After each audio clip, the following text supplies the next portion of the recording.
One big inning did the Indians in last night and led to their 7th loss in 8 series openers. Tribe Bats will see a familiar face tonight in Mark Burley. So hopefully the Bats will come alive in support of Carlos Carrasco, who will try to carve his way through some powerful Blue Jay right-handed bats next on Sports Time Ohio.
Shouldn't be surprised because his highest career batting average against any opponent is against the Toronto Blue Jays. Well, right now when you watch Michael swing the bat, he's hitting the ball exactly where it is pitched. He doesn't miss the pitch he's getting. He drives it. He had a couple of doubles last night. He now has the team lead in that department, but it shouldn't surprise us. We watched him do it all last year, and once he gets on a roll, he stays as hot as anybody in baseball. He needs a little help from his friends in that lineup if they want to go ahead and try and win some ball games, at least a couple in a row.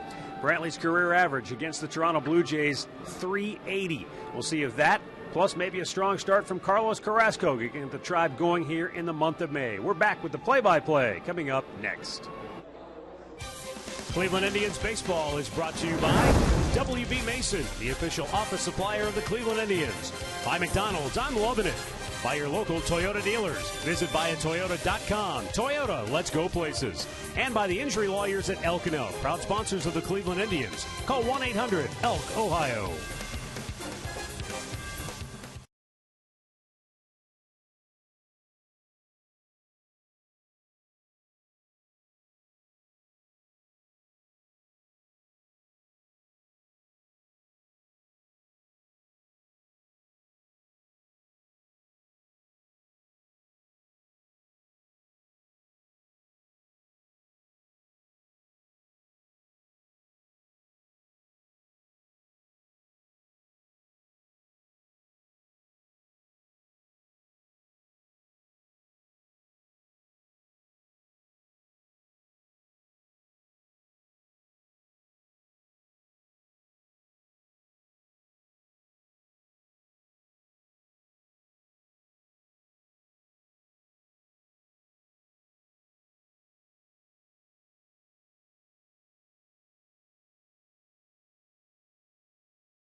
Really nice night here in downtown Cleveland for baseball. We got clear skies, a little sunshine, temperature in the mid-50s as the Indians and the Blue Jays continue this 4-game series that will go through the weekend.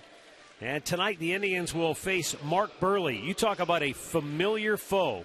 Tonight Buehrle will make his 49th career start against the Indians. That equals Roger Clemens' mark of 49 starts against the Indians. So in the last 50 years, nobody besides Buehrle and Clemens has faced the Indians more times. That's pretty good. It's pretty. What's really crazy is for all the success Clemens had, 27-8. Buehrle actually a losing record against the Indians at 16 and 17. Let's go downstairs to Andre Knott, who has more on Mark Buehrle. Absolutely. You know, pace of play has been kind of the phrase of the spring, right, guys? We keep hearing about pace of play, pace of play. Well, tonight against Mark Buehrle, one of the things that Terry Francona said is, hey, look, he likes to control the pace, and he goes, one way or the other, we're going to probably be out of here in 2.5 hours, hopefully on the winning side. They know he's a veteran pitcher that tries to take advantage of young hitters, and they're going to try to key in on that changeup. One of the reasons some of the lefties are in the lineup that usually wouldn't be in the lineup versus a lefty is because lefties are actually hitting pretty good off of Buehrle because of that changeup and his curveball. So tonight, when you check out the Indians' batters, they're keying in on the changeup against Mark Buehrle and trying to have their rhythm and not play off of his rhythm tonight, guys. All right, thanks a lot, Andre. We've seen Buehrle in the past, and you're right, Andre.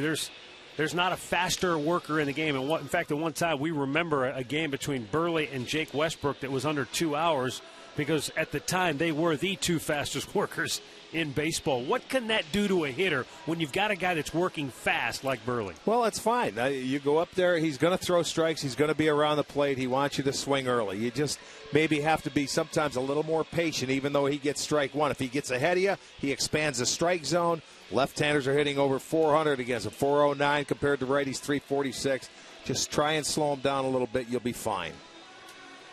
All right, our window system's game time temperature tonight, 55 degrees and really no breeze to speak of. So beautiful night. All things considered, really beautiful night here in downtown Cleveland. And this is an Indians ball club that is hoping that a change of the calendar will do them some good. It's not like Toronto's setting the world on fire either, but they're feeling a lot better about themselves than Cleveland is. They're both last place teams, but whereas Toronto is dead last in the East, they're only 2.5 out of first. Indians now staring at a 7.5 game deficit already. Yeah, the Toronto Blue Jays are a game under the 500 mark, and the Indians are 7 games under. But the problem is you've got two teams in the Central that have 15 wins, and nobody in the East has 15 wins. All right, let's take a look at the starting lineup for the Toronto Blue Jays, presented by Toyota, under manager John Gibbons. It will be Josh Donaldson in the leadoff spot. First time he's been in that leadoff position. Jose Bautista, the DH in the 2-hole. Edwin Encarnacion bats third. Russell Martin cleanup. Then Kevin Pillar. Michael Saunders, a left-handed bat. Dalton Pompey, a switch hitter. Ryan Goins, a left-handed bat. And then Jonathan Diaz, right-hander, hits ninth. Tonight's Northern Ohio Honda starting pitcher for the Cleveland Indians is Carlos Carrasco. He's coming off his worst start of the year in Detroit in his last start, where he went 4 1/3 innings, gave up 9 hits and 5 runs. He did walk 2, struck out 5, but you know that Detroit team was very, very hot. And in his career, Carlos never really pitched very well in Comerica Park, and they got to him in that start. So we'll see if he can bounce back. In his career against Toronto, last year he had a couple of starts. One start, he had 2 appearances. Let's check the Indians' defense behind Carrasco tonight, brought to you by Chrysler. It's Brantley, Bourne, and Moss in the outfield. Chisenhall, Aviles, Kipnis, Santana on the infield. Brett Hayes doing the catching. Milwaukee will call the balls and strikes this evening. James Hoy at first, John Tumpane at second. The crew chief, the venerable John Hirschbeck, down at third. And look who's leading off tonight. Josh Donaldson. Yeah, interesting. You know, he's obviously a guy we've seen for years with Oakland. Guy who has middle-of-the-order ability. But first time ever. Yeah, gets an opportunity to lead off. Well, he took Travis out of the leadoff spot from last night and just moved everybody up one, is what he did. Travis, a rookie, maybe just needs a day off. He's off to a fantastic start this year. Especially facing a tough right-hander. Donaldson takes its low ball 1 to start the night. Yeah, I was thinking when I saw Donaldson's name in the leadoff spot, I went, I don't even think this guy led off in Little League.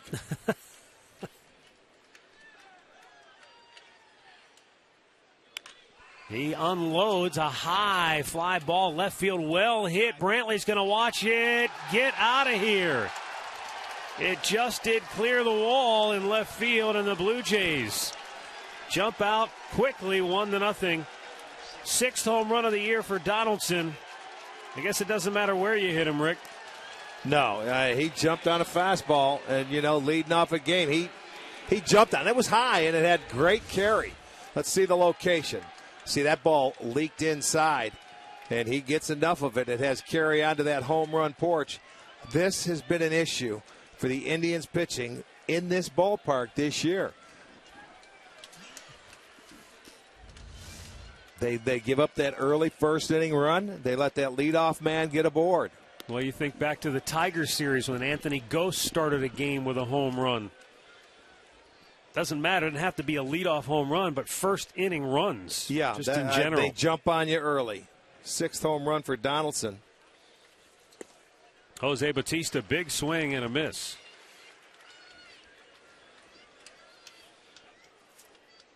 Well, the Indians have not been a good come-from-behind team. They've lost 12 out of 14 when the opposition has scored first.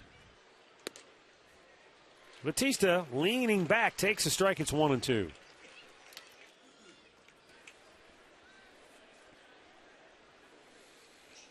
And it sounded when that ball cleared defense that there's a few people from Toronto in the seats tonight. That ball's hit hard. That's in the gap. That's going to go to the wall. Bautista on his way to second. He'll go in standing with a double. And you're right, the Blue Jay fans are making themselves heard right out of the chute tonight. And now you get a shot to right center field. See, Carlos, both pitches getting too much of the plate. He's going to have to get out of the middle of the plate. These guys swing the bats very hard. They look for something they can handle, and they get a healthy cut. We noticed it last night. They do not get cheated. And what they did last night, they had one big inning in that fourth inning, and that propelled them to victory. Here is Edwin Encarnacion. He was 2 for 4 last night. Looks at a ball in the dirt.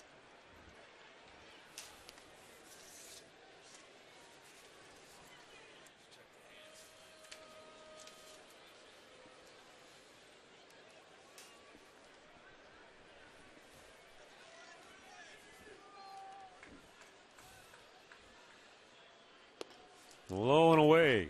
2 balls, no strikes. Kind of understandable, Rick, when you see a guy tee off, homer, first at bat, next guy ropes a double up the gap in right center. You might start to pitch away from the contact area and try to expand their strike zone. But he knows he's got to stay out of the middle of the plate. So he is going a little more. And Carrasco has had his issues in the first inning. His ERA coming into today, 15 in the 3 innings, 5 earned runs given up. Point being, though, if you start to work away from the contact area and you start to nibble a little bit, then you end up in unenviable spots like this, 3-0. And a 4-pitch walk to Encarnacion. So the first 3 Jays have all reached here tonight. And the cleanup man, Russell Martin, coming to the plate. First, Brett Hayes going to go out and talk with Carrasco. Keys to the game are brought to you by Wayside Furniture. And for Carlos Carrasco, keep the Jays honest inside. We saw their opposite field approach and how well it worked last night. And that's kind of the approach you want to take against Mark Burley for Cleveland. Yeah, Burley, he has to use both sides, but you're right. You can look away or you try and cut the plate in half with him as well. But right now, Carrasco needs an out. Well, he's got Russell Martin coming up. Martin in his first year with the Blue Jays.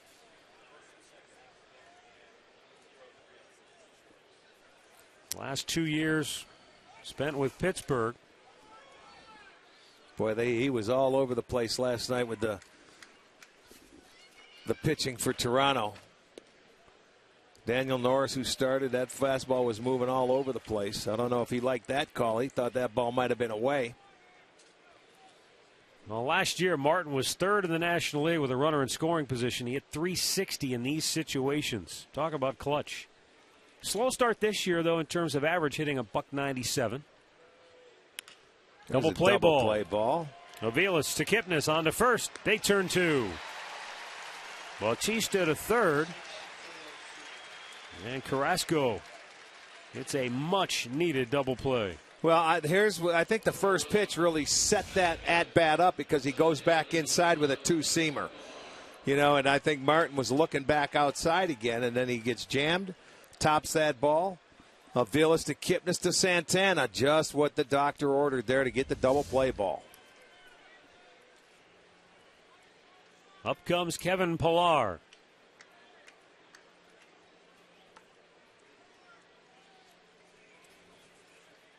Swung out and missed. Boy, nice off-speed pitch from Carrasco to start him off.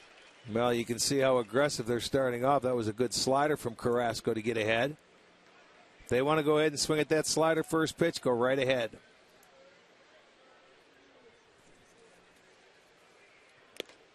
Pillar almost knocked himself out last night, but made a tremendous catch to rob Brandon Moss of extra bases. Well, now widen the zone. Go out a little bit farther with a slider. He looks like he's in swing mode.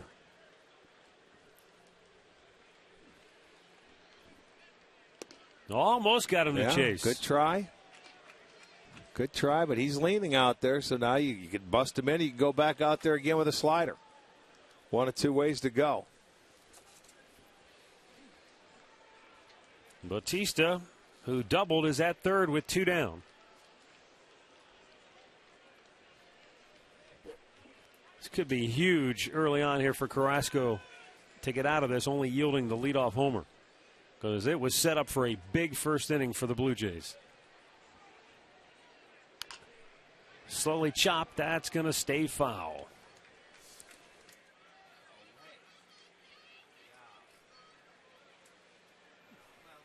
Josh Donaldson led it off with a homer that just cleared the wall and left onto the home run porch. Then after Bautista doubled and Encarnacion walked, Martin banged into the double play, and Carrasco a chance to get out of it with just a one run allowed.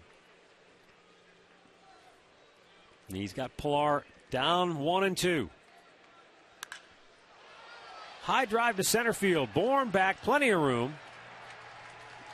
Makes the catch, and the inning is over. Blue Jays strike first. The Indians are coming to bat.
Insurance for Terry Francona tonight is Jason Kipnis, followed by Mike Aviles, then Michael Brantley.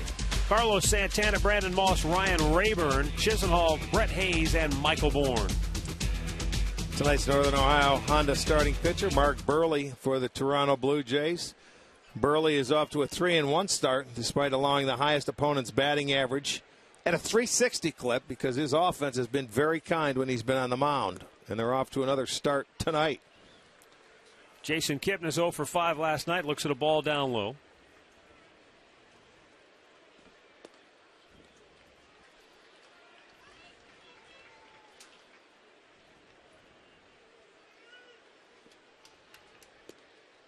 That just barely caught the outside corner. Well, and that's what he does. He stays right on the mound. He keeps you going. He's ready to rock and roll. Breaking ball fouled back. Changes speeds, makes it look easy. He's what you call a comfortable offer if he gets you. But we've watched him pitch, so as you mentioned, so many times in his career. He comes at you, and you'll find out early what Mark Burley has. He can work quickly and get a lot of quick outs, or you can get to him very early, as the Indians have in their career. You see, he's lost 17 times to the Tribe.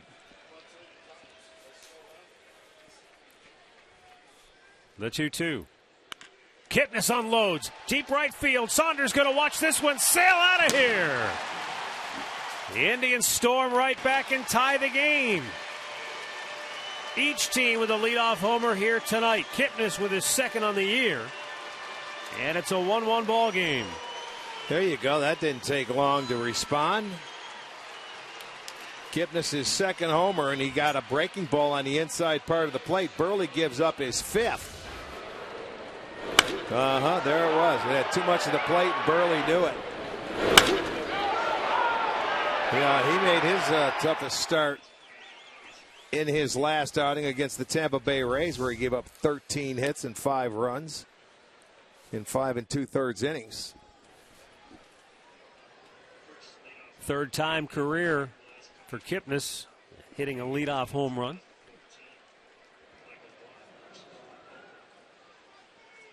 Now the 1-1 to Aviles, and a strike is called.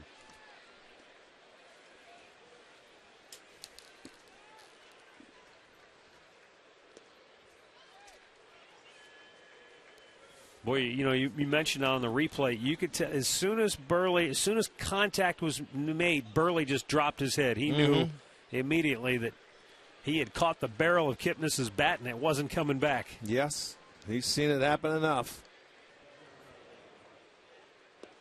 Aviles swing and a miss. Burley gets his first strikeout, 1 away. Our T-Mobile game changer, Michael Brantley. Talk about owning a particular club. Best career batting average for Brantley has come at the expense of the Toronto Blue Jays. Yeah, you get him up in Toronto, and he hits 500 when he's north of the border. Burley's given up 5 home runs this year. 3 of them have come in the first inning. Hot smash to first. Encarnacion will flip it to Burley. 2 down.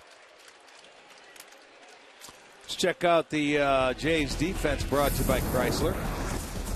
In the outfield, Pompey in left, Pilar at center, and Saunders over in right. It'll be Donaldson at third, Diaz at short, Goins at second, Encarnacion at first, with Martin doing the catching.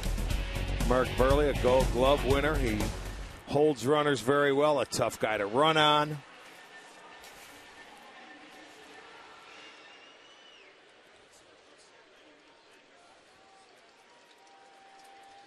But now that he's out of the division, we're lucky to see him once a year. Big slow curve to Santana, and it drops in for a strike.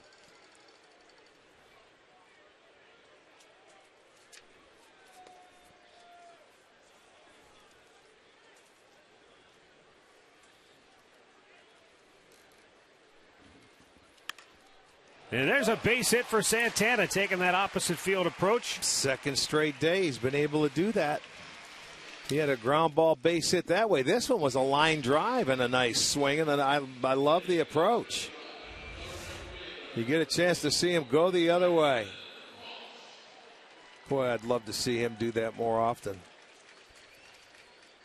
Good swing, base hit for Santana.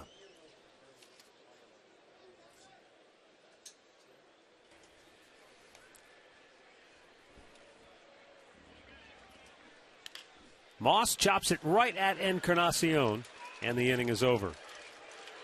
But the Indians and the Blue Jays trade a pair of leadoff homers here in the first inning, and we're tied at 1.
Score. Michael Saunders will lead off for Toronto, the number 6 hitter.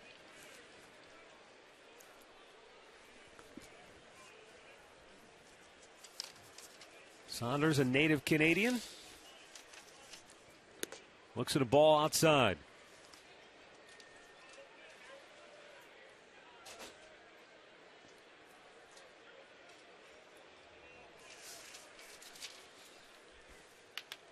Saunders on the DL early. Had left knee surgery in the off season.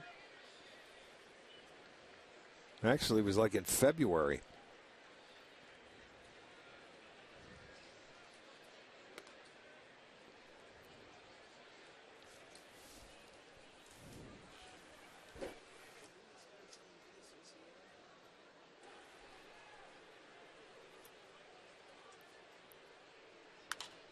Not out of play.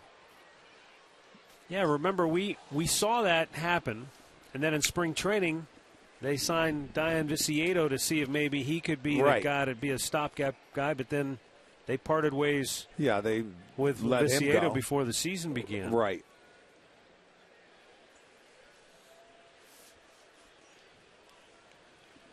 Yeah, they knew he was going to miss some time, but here you go. He's back early. Saunders cuts and misses, and Carlos Carrasco gets his first strikeout.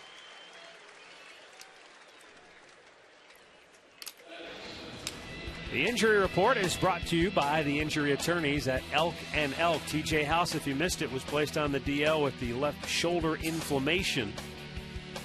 Archie Bradley with a sinus fracture down for the Diamondbacks, and Homer Bailey, Tommy John surgery, so his season is over in Cincinnati. How about that?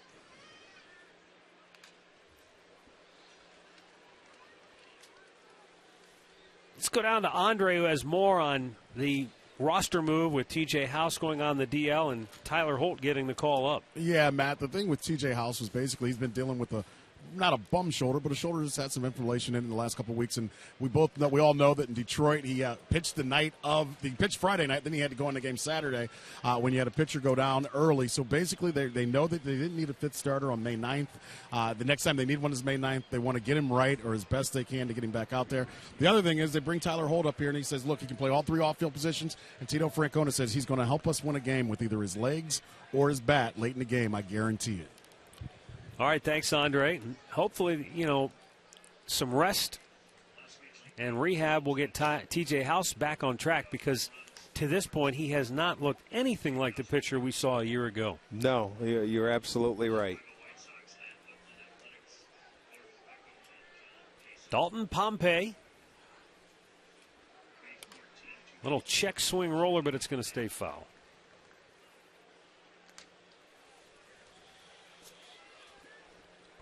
Pompey, a switch hitter, went 0 for 4 last night.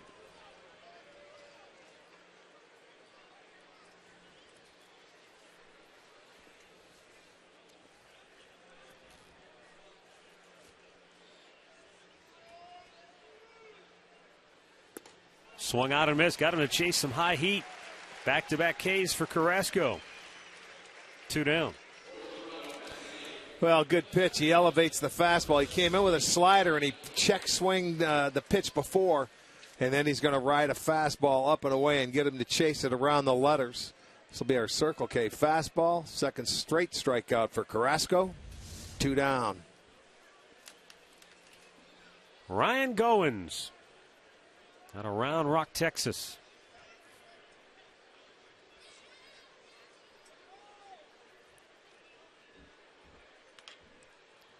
Pulls it foul.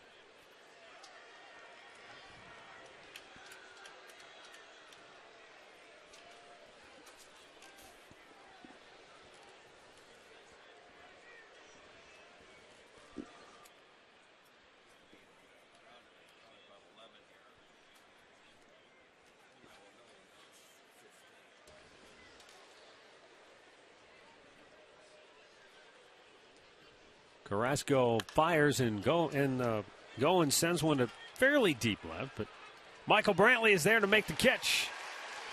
And Toronto goes 1-2-3. Carrasco with a couple of Ks.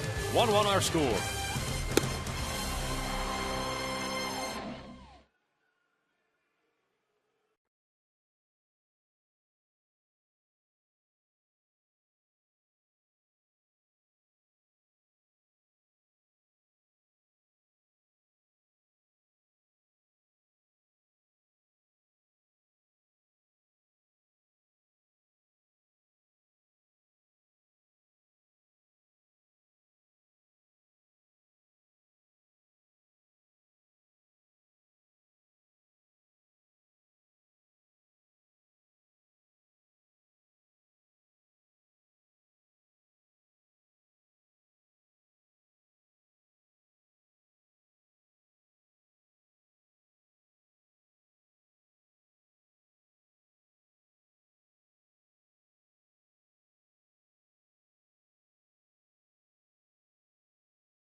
Ryan Rayburn, Lonnie Chisenhall, Brett Hayes due for the Tribe.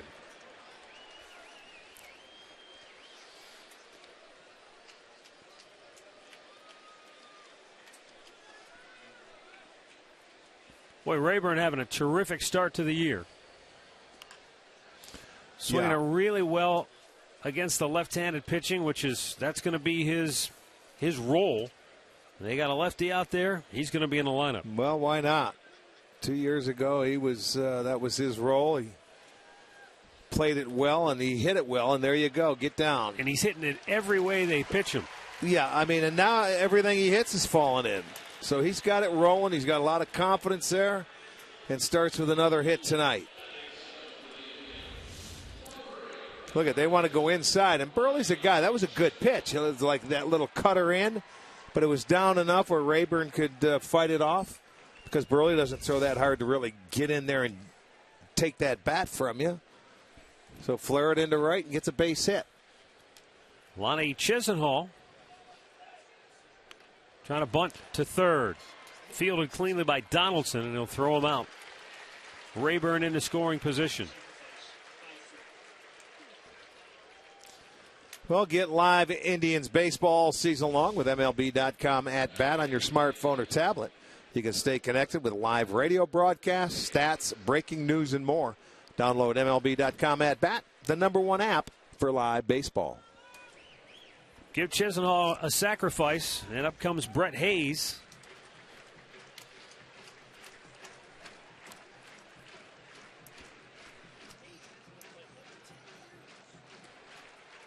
That's inside, ball one.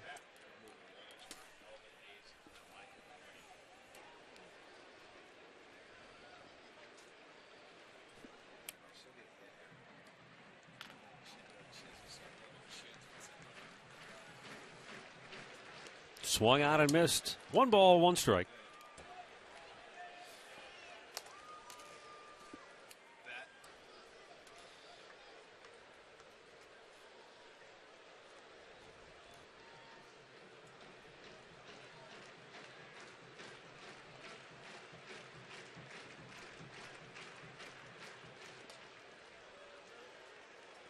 John Krepop, the esteemed press box attendant and research aficionado, tells us that the last time a game featured a leadoff homer from both teams was May of 2014, when it happened between the White Sox and A's. There's a bouncer to third. Hayes retired, 2 down. Gordon Beckham went deep for Chicago, and John Jaso matched it for Oakland. Oh, so I guess we didn't have one here in Cleveland. I mean, with the Indians. He only went back to 2014, and he called it a day. That was enough. Usually we have to wake him up at about this time. I mean, that's a whole year he had to go back. You understand? That's a whole year. He doesn't miss it. He'll come up with it later. Oh, I'm sure he will. His ears are burning right now. It's a strike call to Michael Bourne. Bourne trying to deliver a tie-breaking hit here. He's picked up a hit now in 5 straight games, or 4 straight games, going 5 for his last 15, but this one won't get it done. 10-pitch inning for Mark Burley. Despite the leadoff single, we're tied at 1 after 2.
Carlos Carrasco starting to zero in. 15 of his last 19 pitches have been for strikes. Here's Jonathan Diaz. And he takes a called strike, batting ninth.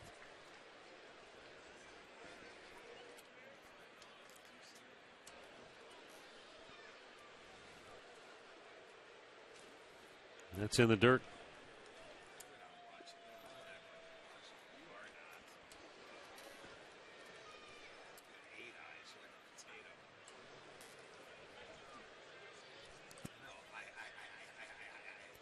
Now the 1-1 from Carrasco. Just overpowered him with a good fastball.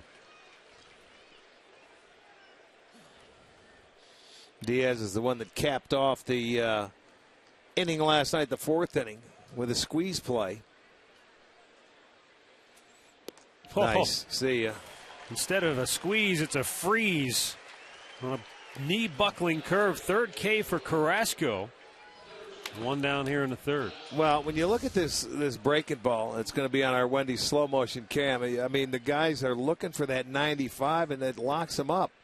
They're not used to seeing Carrasco. You know, they don't have a big book on him. At least Diaz doesn't.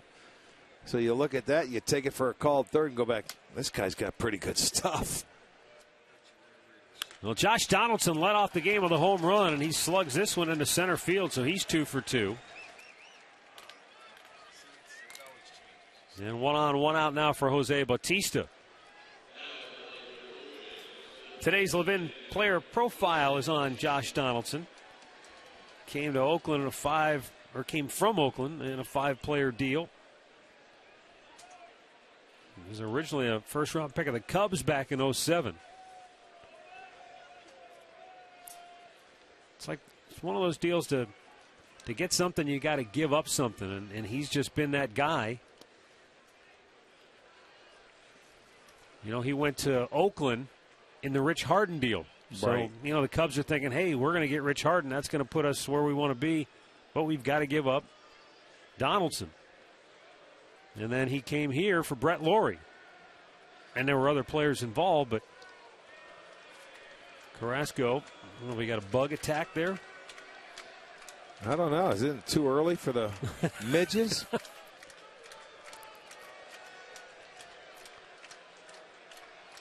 1-0 to Bautista in the dirt, blocked nicely by Hayes. Well, these are the two guys that jumped on Carlos early. The home run and the double. There it is. I saw it. There was a bug up there. I saw it. He hears it. Yeah. It was buzzing in the eardrum, huh? Well, I guess 55 is good enough.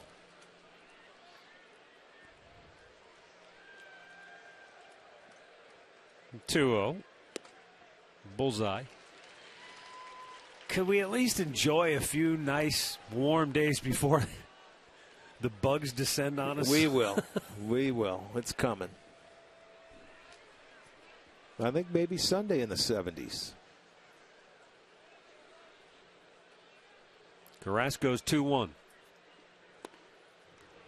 Just a little bit low. Pretty good take right there after he just throws a 2-0 slider. Bautista off to, a rocky start for him. He has 5 home runs and 13 RBIs, but a 164 batting average. You get into counts like that, he's thinking one thing, 3-1 count. He wants to leave the yard.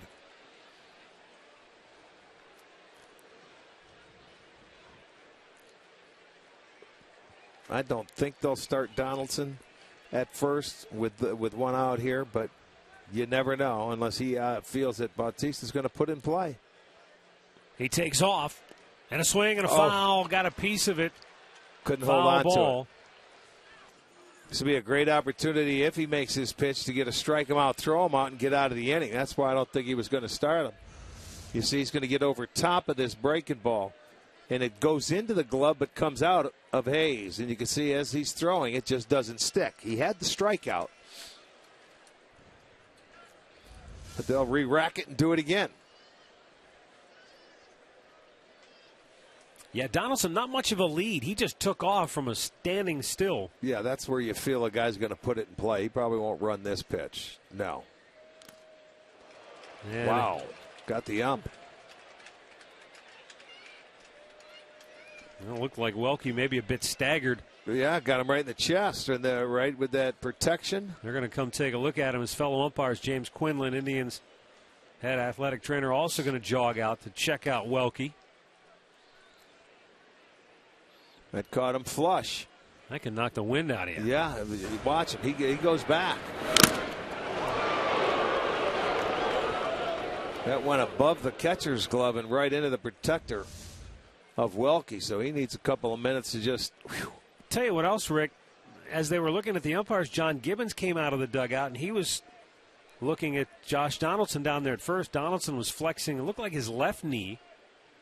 I think he was asking, hey, are you okay? Do I need to get a runner in here for you? And Donaldson appeared to give him the thumbs up that he's all right, but maybe something to keep an eye on. Well, maybe that's why he didn't run that second time. I was going to say maybe he put it on and he didn't run, and he's going, what's going on? Are you hurt? Well, Welke appears to be all right, but, man, that was a serious shot to the chest. Well, you figure when a guy's throwing mid-90s and that ball just deflects off the bat, it's not a great hit, and it looks like it could even pick up speed, and it goes right into your chest. That's got to hurt. So 3-2 count. Donaldson again not running, and it's ball 4. 2 on, 1 away, and Edwin Encarnacion coming up. Now John Krepop's still in the back, thumbing through the dailies to try to figure out the last time it happened in an Indians game. Mike Pachta, he beat him to it. He uses the computer, and he's got more access. He goes to Matt Benson at StatSync. They tell us last time it happened in an Indians game, 06, July 16th. Grady Sizemore went deep for the Tribe. Right. Luis Castillo from Minnesota. Wow. Okay. Attaboy, Redbird. Last time it happened in a Blue Jays game, he tells us, was in 02. Shannon Stewart for Toronto. Brad Wilkerson for Montreal. Les Expos. Now the 1-0. Big swing by Encarnacion.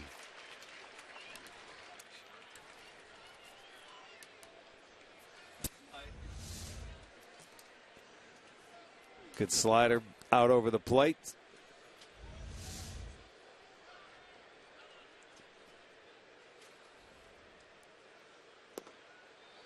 He checked on a very close fastball that just tailed away.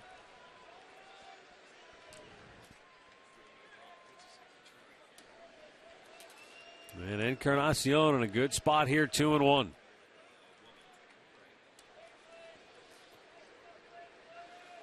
He knows there's a real good chance he'll be seeing a fastball here. Well, he's looking for it. We'll see if he gets it.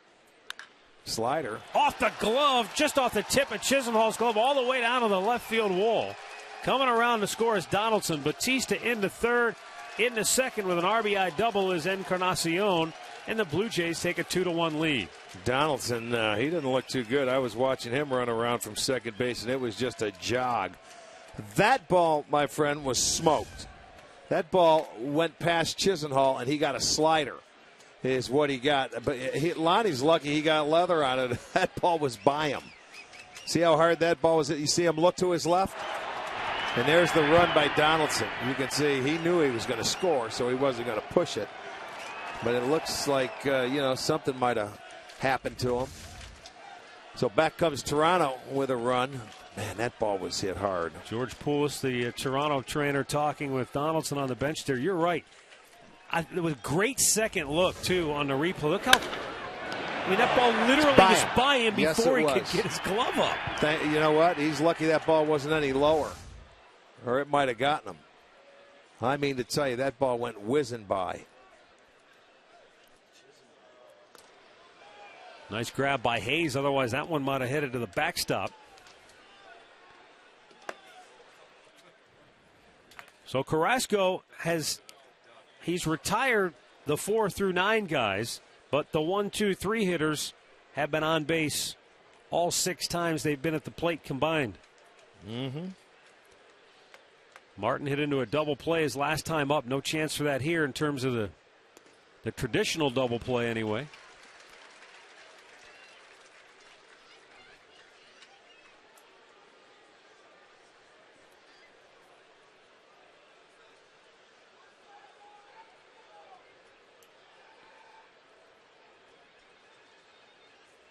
No, but if he hits that same ball he did last time, it's a RBI free run because the infield back.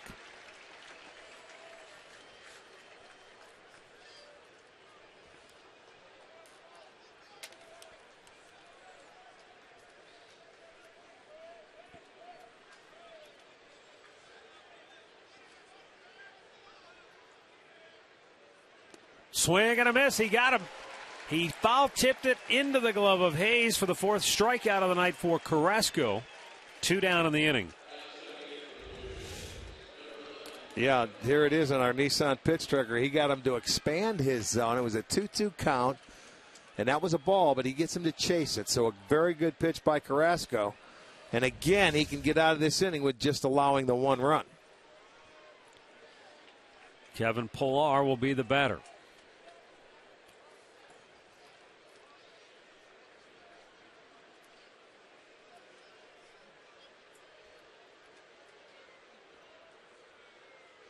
I always thought that would be the worst thing about being a catcher. You can't go over there and sit and stew. You got to put the gear back on. Let's start putting the shin guards and the chest protectors. Sometimes that's good, you know. Let's go separate it. You got to separate your offense from your defense, and that's what catchers do because his most important thing is calling a game. Right now, that at bat's over. You hope this guy picks you up. Brett Hayes trying to get Carrasco out of trouble here. Pillar. His fourth 2-0 count, too, by the way. Takes a strike.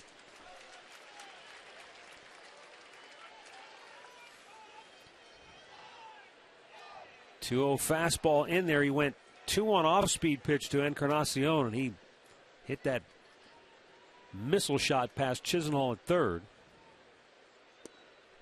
This time Pillar won't offer. 3-1. Well, he'll be searching fastball, see if he comes back with another breaking ball. He's been throwing a lot of sliders.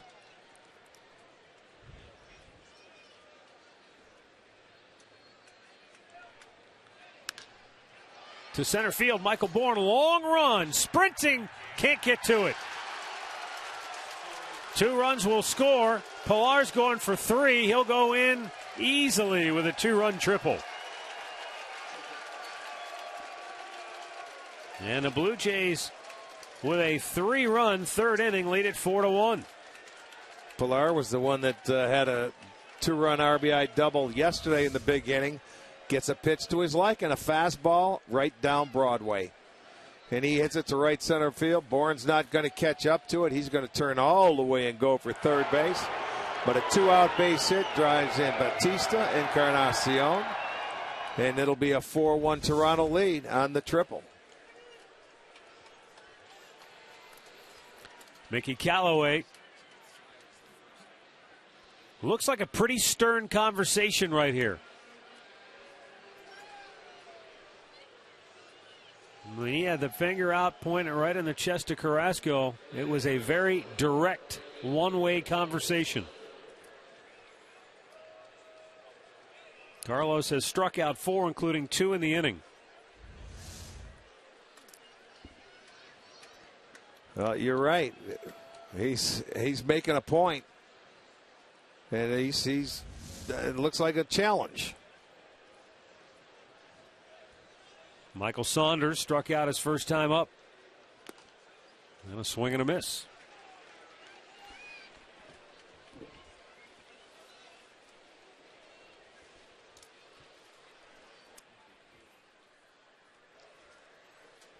.28-pitch inning so far for Carrasco. And that one just missed.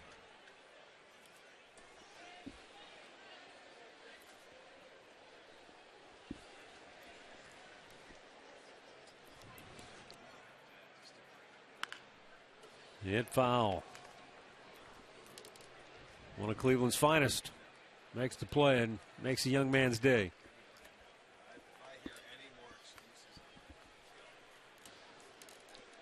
Gets a hug from Mom. Way to go.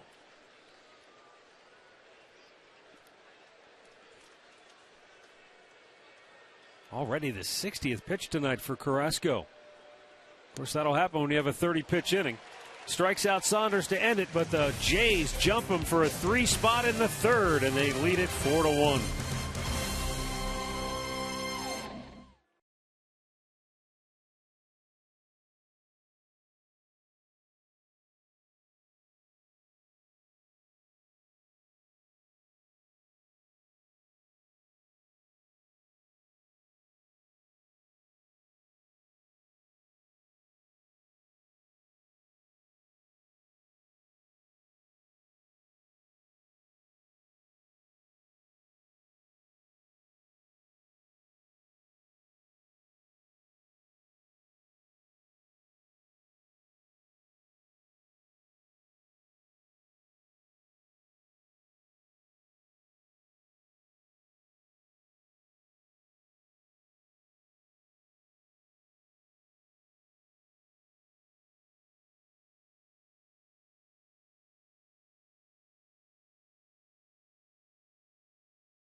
Later in the game for Miller Time, brought to you by Miller Lite.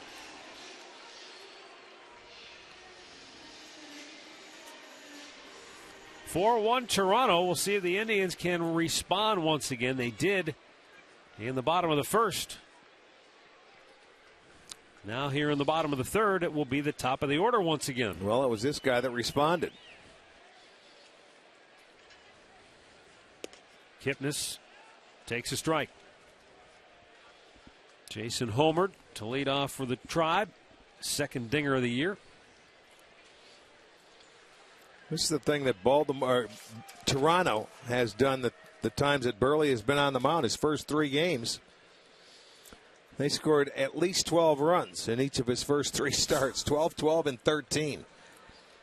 But he wasn't so lucky the last game out, and he got hit pretty hard. But they're back at their offensive work for the guy. They already have 4. We're into 3 innings. And Burley knows what to do with it. He's not going to change his pattern.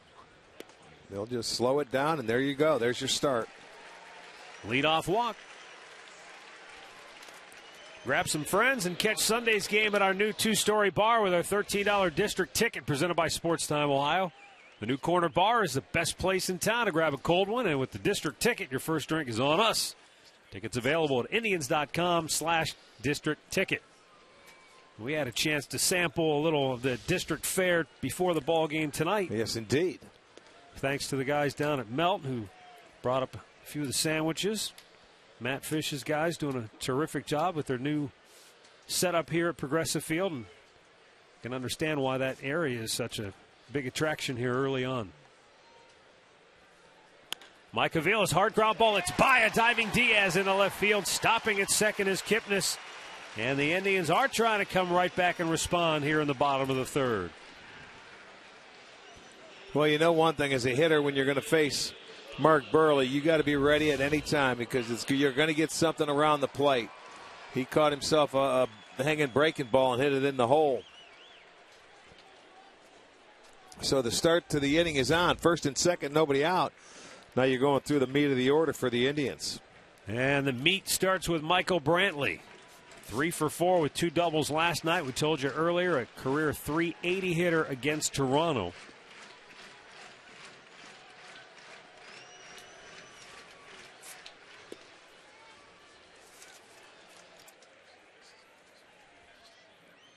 You made the point earlier watching video of Brantley. You said he's not missing. Anything that's in the hitting area, he's not missing it right now. He's lining. He's getting the barrel of the bat to the baseball and hitting it where it's pitched. Little foul tip into the glove. Now, but that's Mike. When you're a 320 hitter, well, now he's hitting 330, but still, when you're a 300 hitter, which we know he is, he doesn't miss many.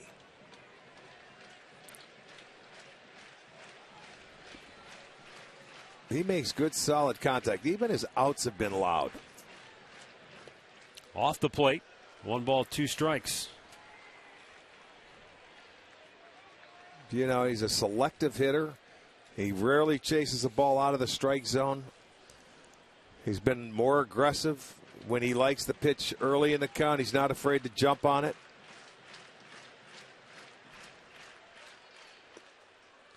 Throw back, but not in time as Kipnis is easily able to dive back in.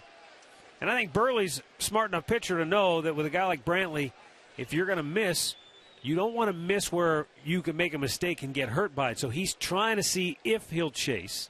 And so far, Michael hasn't bitten on the last 2 pitches. So from 0-2 back to 2-2 now. And that's what Burley does. He likes to expand his zone, your zone, when he gets ahead of you. He's really aggressive early in the count.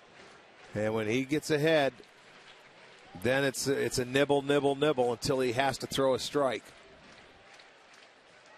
Brantley with a bouncer towards third. Backhanded stop by Donaldson. Goes to second. Safe! The bases are loaded.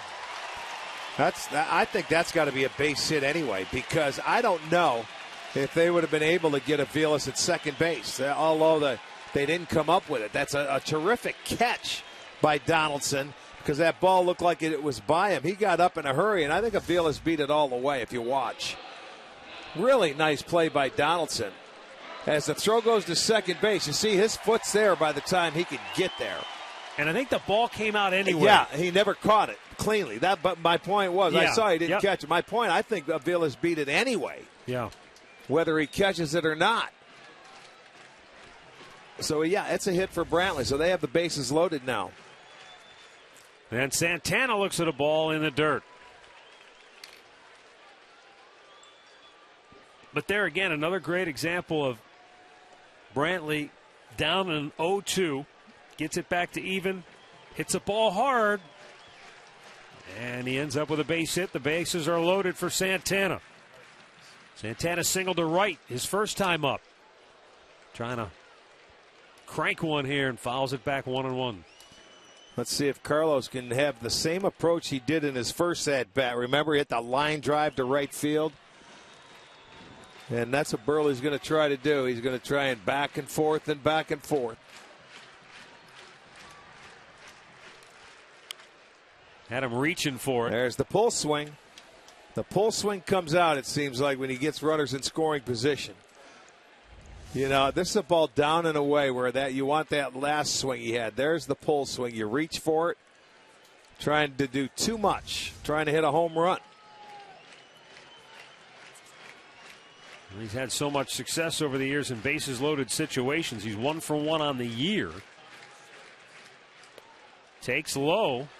2 balls, 2 strikes. Watch his first at bat and the approach and the bat to the ball.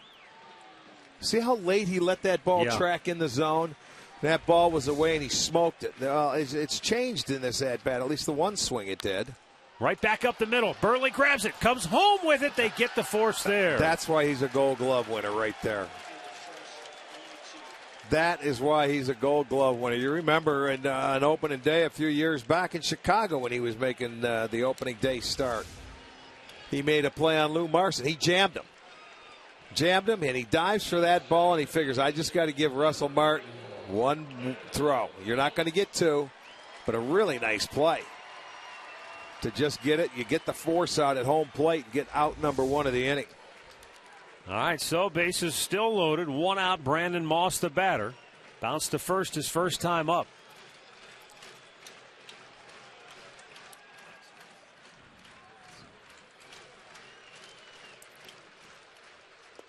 And Moss cuts and misses.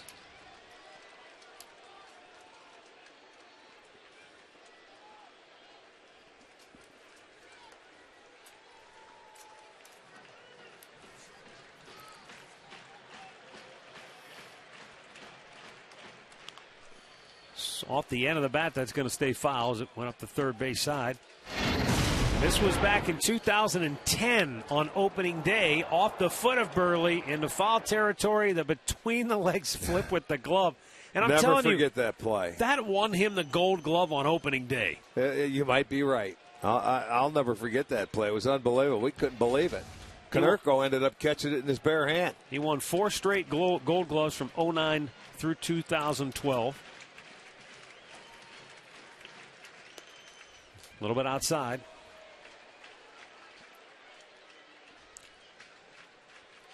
Well, I guess this is a situation where, especially being the veteran that he is, it's in a bases-loaded situation, and he's going to feed off of players' aggressiveness. Sure he does, and he never gives in. 14 consecutive years now, he has had 10 wins a season. Popped up foul out of play. Which is the longest active streak in the majors. So, you pencil this guy in, 10 wins, 30 starts, 200 innings every year. You bank it. You book it.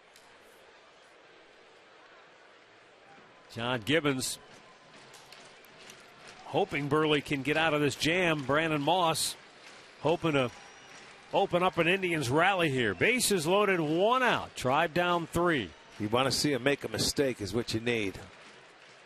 Moss yanks it right field down the line. Fair ball. Avila scores. Brantley scores. Santana stops at third. It's a 2-run double for Brandon Moss. And the Indians close the gap to a single run. Moss picks up his 5th double of the year. RBIs number 15 and 16 as he delivers a big hit here in the 3rd. Yeah, he got a mistake, a breaking ball. It's going to be our McDonald's. I'm loving it.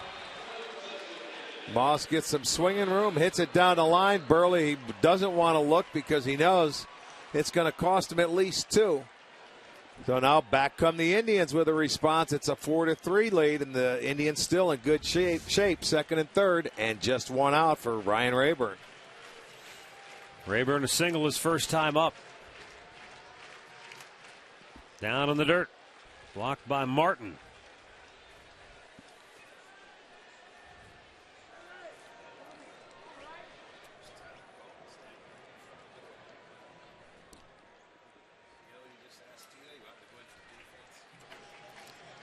Moss, the go-ahead run at second base. Santana, the tying run at third, and Rayburn fouls it back.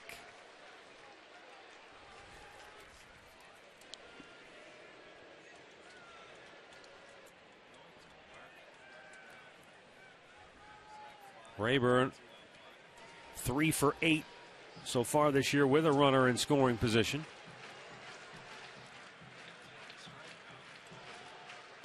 That's inside.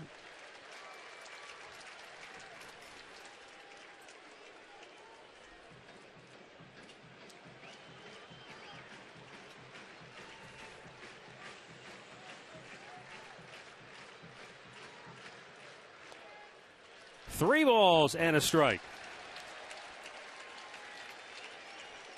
Rayburn, 14 hits in his last 29 at-bats. So he is red hot, and the Blue Jays, I think they're saying, you know what, let's not even mess around on a 3-1 count. Smart. We're going to put him on. It's very smart. Bring up the left-hander and take your chances with Chisenhall. Right now, Rayburn's very hot. You've got the double play in order now. Chisenhall in his first at-bat, he had a sacrifice, but trying to move the runner along. But Lonnie doesn't mind left-handers, especially this one that has a tough time. He's not going to blow you away.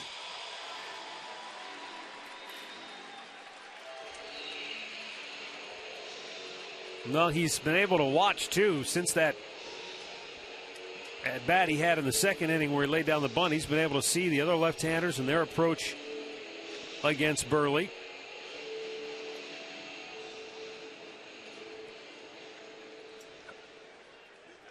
Both Kipnis and Moss got pitches that they could pull and hit hard.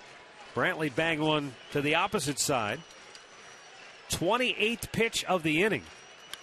And it's a bouncer towards second. They go to second base for one, and that's all they'll get. The Indians tie the game. Good hard running by Ryan Rayburn. He got down there as fast as he could to try to do everything he could to break it up.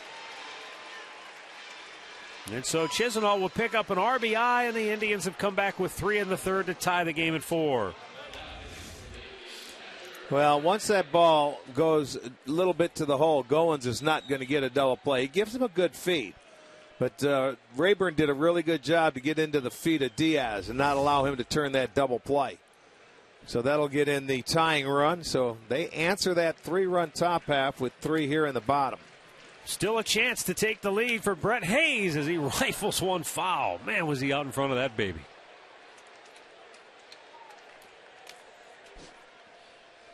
Hayes bounced out to third his first time up. Saw Yan Gomes on the field before the ball game today doing some throwing. Hayes with a liner to left, right at Pompey. So the inning is over, but the Indians, again for the second time in the game, answer the Blue Jays. Moss drives in a pair. We're tied at 4.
Next homestand, it'll take place Friday, May 8th, and you can save on tickets, buy lower box or lower reserve tickets by May 4th, and then you'll receive 24% off. Go to Indians.com and check it out.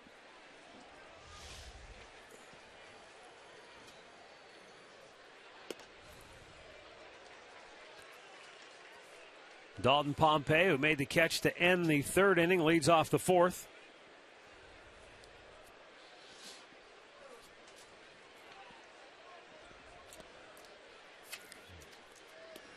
Down and in.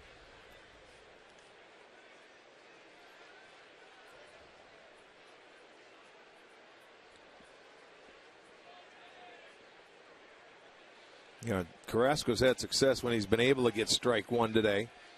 They have one hit on the first pitch, but they're 0 for 6 when he throws strike one. Then when he falls behind, Toronto has had the success. So Carrasco, here you go. It's a shutdown inning after the Indians jumped back and they answered Toronto. You can see this year for Carrasco, just 2 hits in his 6 innings and 9 strikeouts. And this is a shutdown inning for him because you're looking at the 7, 8, 9 part of the order. Breaking ball on the outside corner, a swing and a miss, and Carrasco has his 6th strikeout of the night. Looked a little tardy on this ball, didn't he? It looked like the ball was by him, and that was an emergency swing to try and foul it off at the end. But Carlos gets his 6th strikeout.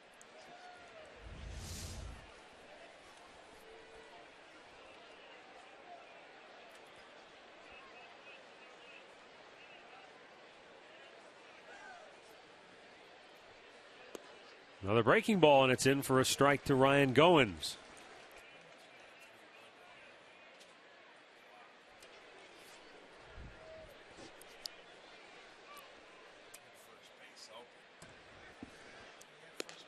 Fastball away.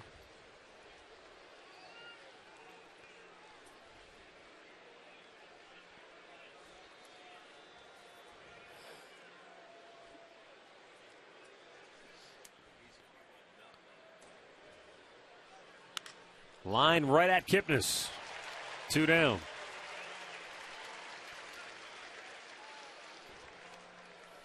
Wrap up the draft Monday night inside the red zone. Jim Donovan, Doug Deacon, and Tony Grossi give you their evaluations on the picks and what it means for the future. Get inside the red zone Monday night at 8 on Sports Time Ohio.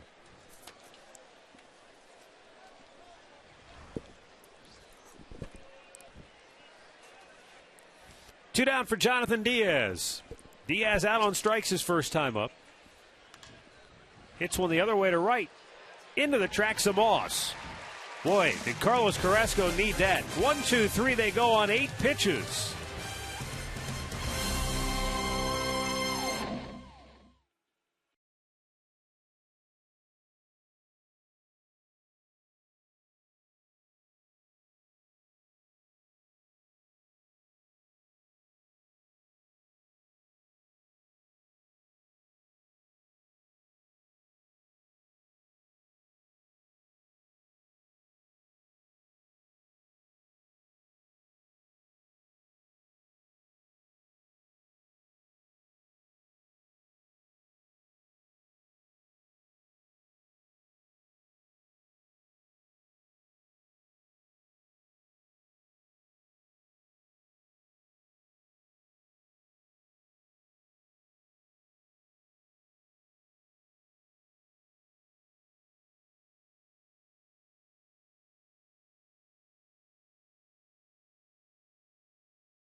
Kids fun day this Sunday. Plus the kids get to run the bases after the ball game and visit Indians.com. Check it out. It's always a fun day. It's supposed to be a gorgeous day out here Sunday. So kids, come on out and have a good time. Michael Bourne will lead off the bottom of the 4th. And Mark Burley with a strike at the knees.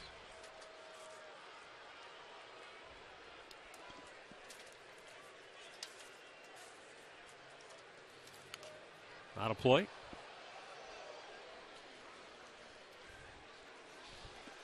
It's scary how each pitcher has mirrored each other so far here tonight. In the first 2 innings, Carrasco made 29 pitches. Burley made 27. In the 3rd inning, Carrasco needed 31. Burley needed 30. Carrasco needed 8 pitches to get through the 4th. We'll see if Burley follows suit. Bourne sends a long fly to left. Pompey can't get to it. You just got to keep the top of the lineups away of these pitchers because that's who's done all the damage. You know, when they get to the top of the lineups. You get to the bottom part, 6 through 9, and that's pretty much, although Rayburn's been on twice for the Indians, a base hit and an intentional walk, but 7, 8, and 9 for both teams haven't done much.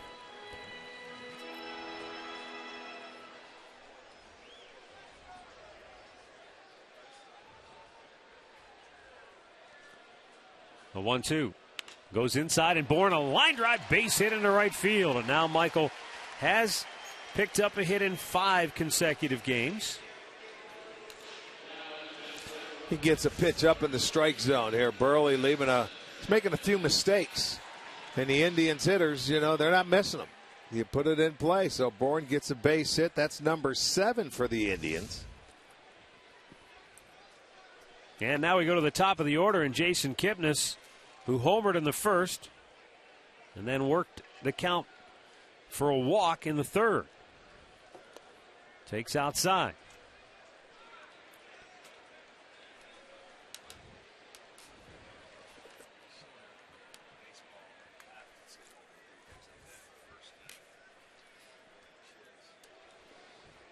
The Indians have led off every inning by getting on base.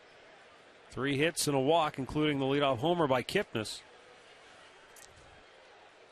Keeping Burley out of the stretch.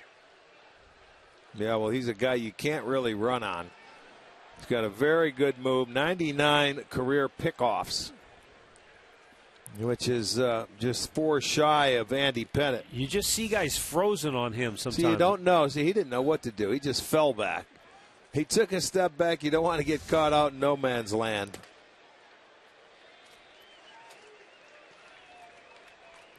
Two 2-0 for Kipnis. All-time Steve Carlton. Uh-huh. And then Andy Pettitte. Boy, Kenny Rogers, another one, had a great move.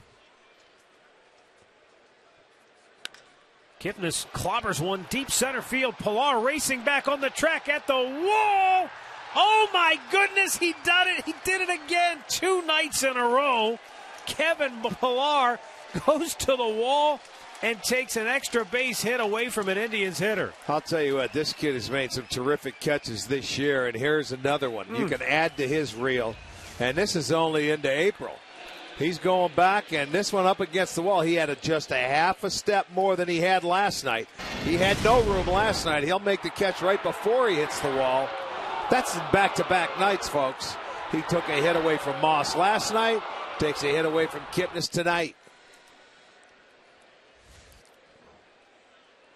Boy, and that would have set the inning up beautifully. That's what takes a crowd out of the game on the road. When you can make a play like that, they get stunned. Now Avila shoots one the other way. That's down the line into the corner. Racing around second is Bourne on his way to third. Helmet comes flying off. He's going to head home. Here's the relay throw to the plate. He is safe! Never touched him. He's called safe at the plate by home plate umpire Bill Welke. Russell Martin immediately pointed to the dugout. He wants Gibbons to challenge. Meanwhile, Bourne a little slow to get up. Yeah, he might have landed on his face coming around the tag. See, he's hurt, man. It looked like he landed on the side of his head. But I don't think that Martin ever tagged him. They're going to wave him around. In comes Bourne. In comes a throw from Goins. And you see his face hit the ground. He did a face plant. And let's see if the tag is there. Oh, wow. I'll tell you what, that's a tough call. That's a tough one, man. So they're going to go out, and I think it's under review, but I still don't think he tagged him. Well, Bourne's head really hit the ground hard. He went in for a face plant right here. Now, whether he got his shoulder or not, but his face went right down into the ground. This is very similar to the play in Detroit last week with Ryan Rayburn. No, is there definitive evidence to overturn this? No. I mean, he missed him. You can see the space. He never really tagged him. If anything, he might have nicked Bourne on the shoulder right around where the Chief Wahoo logo is. That might have been the only spot that the glove came in contact with the jersey. But is it definitive enough to overturn it? We saw it back in Detroit, and it wasn't enough that they could overturn the play. Well, Martin came out, and I saw what you saw, Matt. He looked into the dugout to his manager, and he wanted him to challenge the play. He thought it was going to be close enough. But I still thought I saw daylight in there.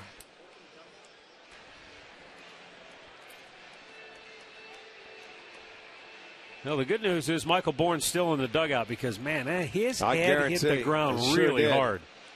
He's getting ready for that Saturday night fight tomorrow. I'll tell you what, he did. His face went right into the dirt. You know, when you're trying to run and then all of a sudden you got to lean away from something, you know, the pressure of him going head first forced it to go down into the ground. But I still think doing that, it avoided the tag. He went way to the outside. His hand got on the plate before Martin got the tag. He's got to be safe. Oh, he's out.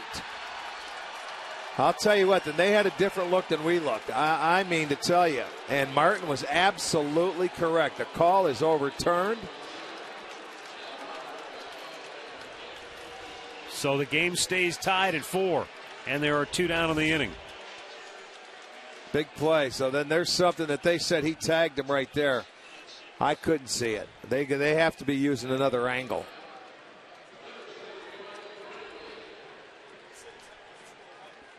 So Michael Brantley will be the batter.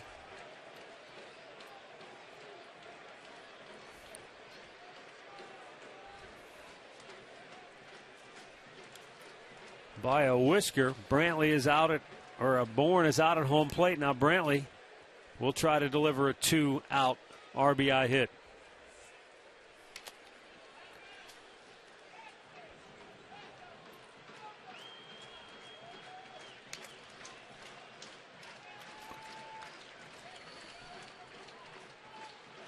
Avila's in scoring position, and it's low and away. 2 balls, no strikes. Boy, a lot of action in this inning. Pilar, another beautiful catch in center field. Whole game so far, it's been back and forth. Each team seemingly able to answer. Brantley slugs one deep right center field. That's in the alley, and it is gone. Michael Brantley puts the Indians on top with his first home run of the year. A 2-out, 2-run laser to the bullpen. And the Tribe has the lead 6-4.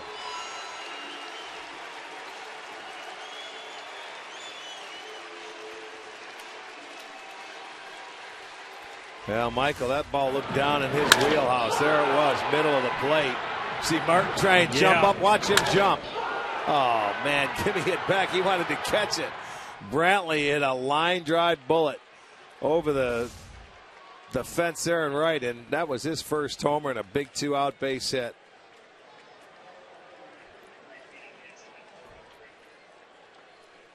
Well, you can't review that one. Nothing's bringing that baby back. Santana grounds out to end the inning. What a ball game we've had tonight. A little bit of everything. And Michael Brantley gives the Indians their first lead of the game.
Your Northern Ohio Honda dealers. By the Cleveland Clinic. Call for an appointment today. And by the game-changing all-new Ford F-150. The future is tough.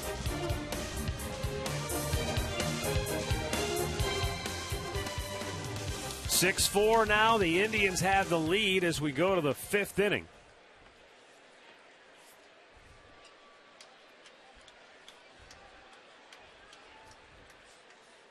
Those guys did not get their hair cut here in Cleveland.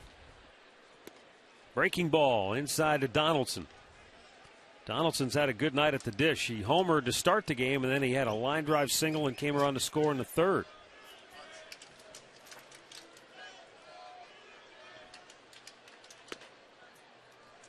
And off the plate, 2-0.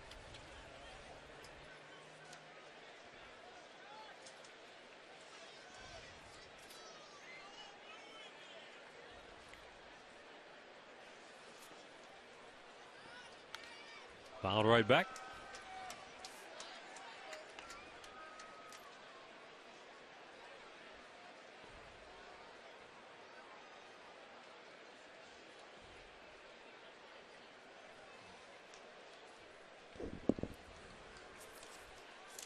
The 2-1.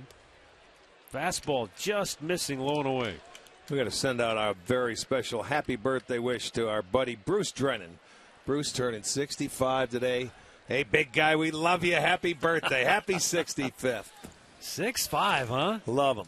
So yes, indeed. Did he just walk off the set today? Was that it? No, he was off today. Riding off under the sunset? He's not working on his birthday. You know better than that.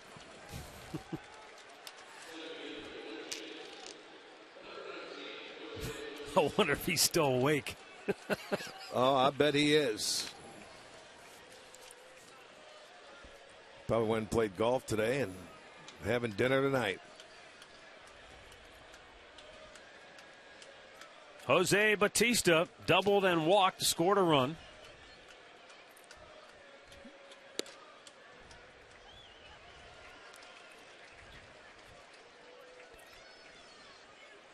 Our stat of the game brought to you by Buick. Since 2010, Jose Bautista has connected for 192 home runs. How about his teammate? Not far behind Edwin Encarnacion.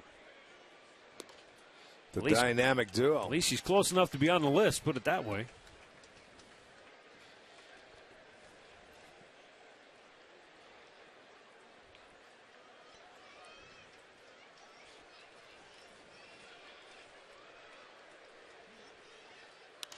Popped him up.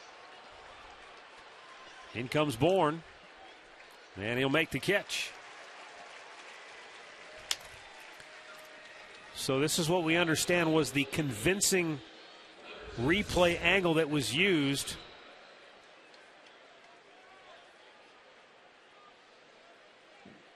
I guess that they're showing the jersey moving, I guess. I don't know. That's still going to have to ask them. That's what we were told was the determining video evidence to overturn the call.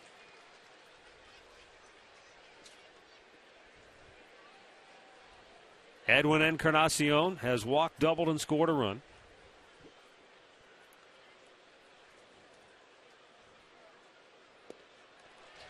Pulled the string on him nicely. 0-2.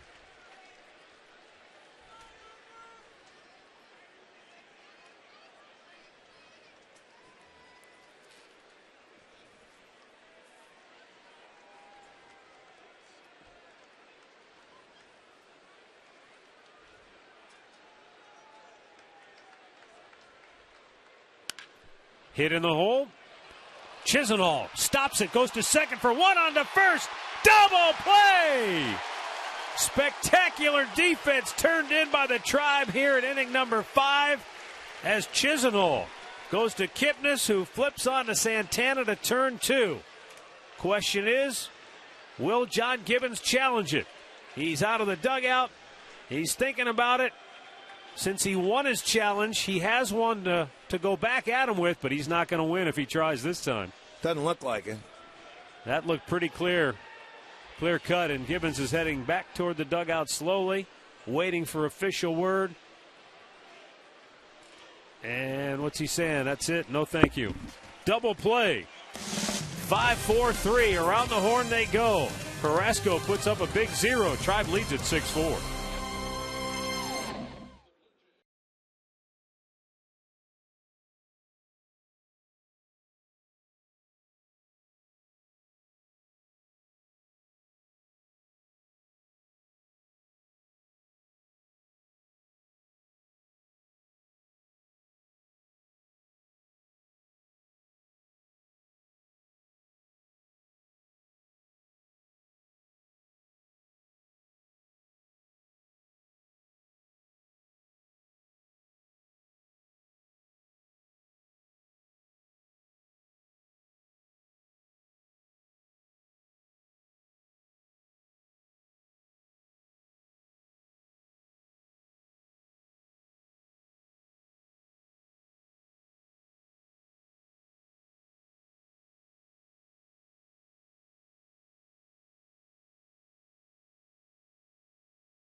And Moss, Ryan Rayburn, Lonnie Chisenhall coming up.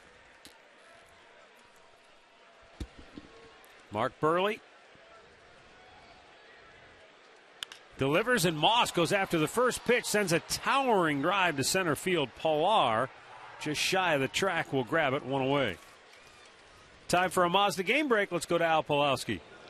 Hey, Matt, Rick, let's head to Boston. Sabathia taking on Masterson tonight, and so far this has been the difference.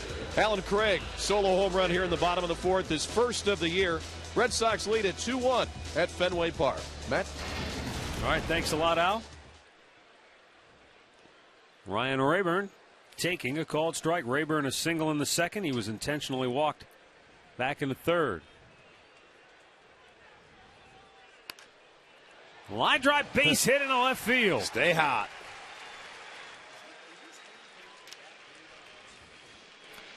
Rayburn again with 2 hits tonight. He's been on all 3 times.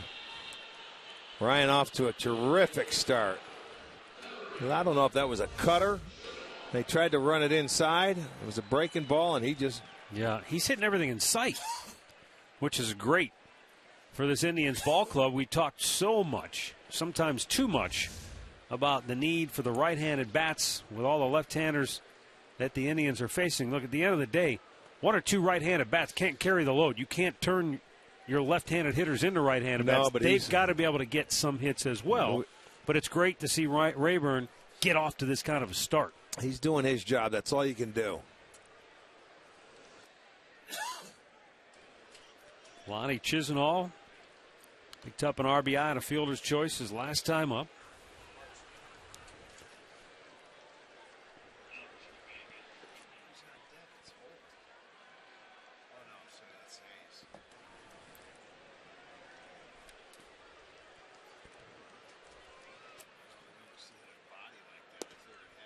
Burley fires one in there close, but Chisenhall taking 2-1.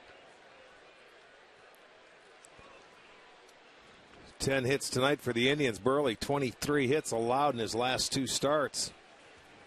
Andrew Albers just called up. He is in the bullpen getting loose for Toronto. The guy who started last night was sent out, put on the down on the farm. Daniel Norris was sent to AAA. Here's a hard bouncing ball up the middle. Rayburn's going to hit second and hold right there. So back-to-back 1-out hits here in the 5th for the Tribe. They are hitting everything hard, right on the nose, finding a lot of holes, and Burley not having a lot of luck tonight. They have made a couple of nice plays, but Chisenhall, watch him hit it right back up the middle. So 11 hits, and it looks like he's done. Out comes the skipper. Yeah, Gibbons quickly making the call to the bullpen. With 1 out here in the 5th inning, Burley will not survive the 5th. The Cleveland Clinic call to the bullpen will be for Andrew Albers. Left-hander will be coming on as Mark Burley is sent to the showers after surrendering 11 hits in 4 1/3 innings. The Indians lead at 6-4, and we'll be right back.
App to unlock special offers, including merchandise discounts. The app also lets fans purchase tickets, transfer tickets to friends, and more.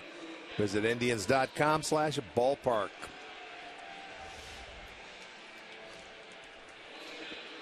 Andrew Albers this year at AAA Buffalo for the Blue Jays Farm Club. 4 appearances, 1 complete game already, so he's done a nice job.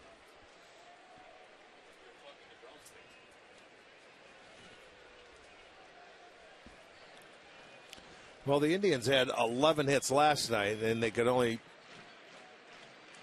push over 1 run. They have 11 hits tonight in the 4th, and they have 6.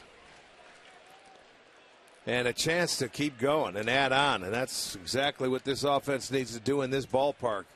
Get a good feeling at home.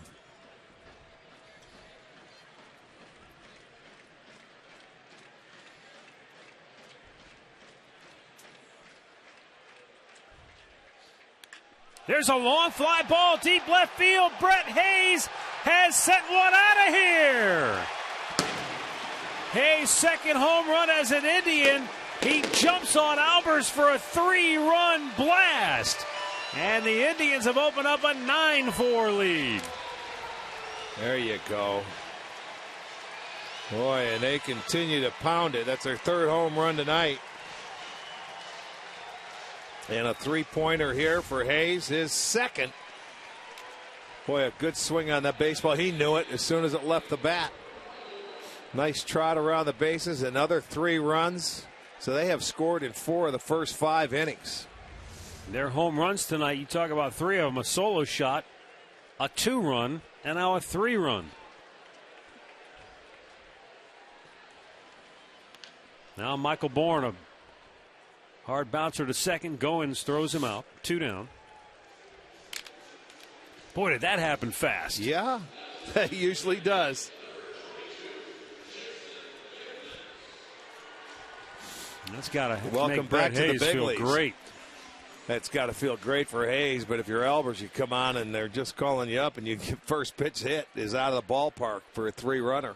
Yeah, Hayes pitched with the Twins a couple of years ago, but you know, last year it must say something about being left-handed, because he pitched last year in Korea and had a 5.89 ERA. This is the same guy that pitched with Minnesota, right? Yeah, 2 years ago. You're right. Ground ball to second. And Kipnis is retired to end the inning. The Indians with another crooked number. Brett Hayes with a 3-run jack drive in command.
Tonight, how about the Mayweather-Pacquiao weigh-in? I guess they sold out an arena.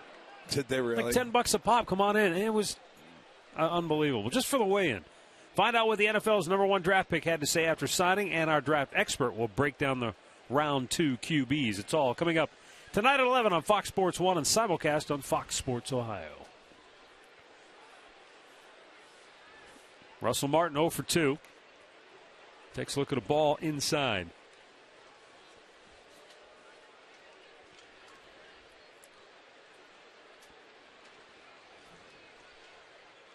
Martin bounced into a key double play in the first inning. You talk about how a game can maybe go one way or the other early. Yeah, the Indians have scored 9 runs tonight, but Donaldson homered to start it. Bautista doubled, and Encarnacion walked. So 3 batters into the game. It's 1-0 Toronto, and they're threatening to have a big inning with Martin at the plate. Carrasco gets a double play ball. Pilar flies to center. Carrasco gets out of it, just yielding the 1 run. The Indians would answer back. They would trade punches again on the 3rd, and then the Indians knocked out Burley with 2 in the 4th, and they tack on 3 more in the 5th. Good breaking ball over the outside corner.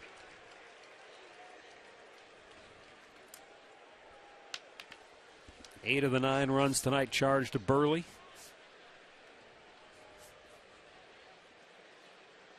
Now the 2-2. Breaking ball maybe cut under it just a little too much.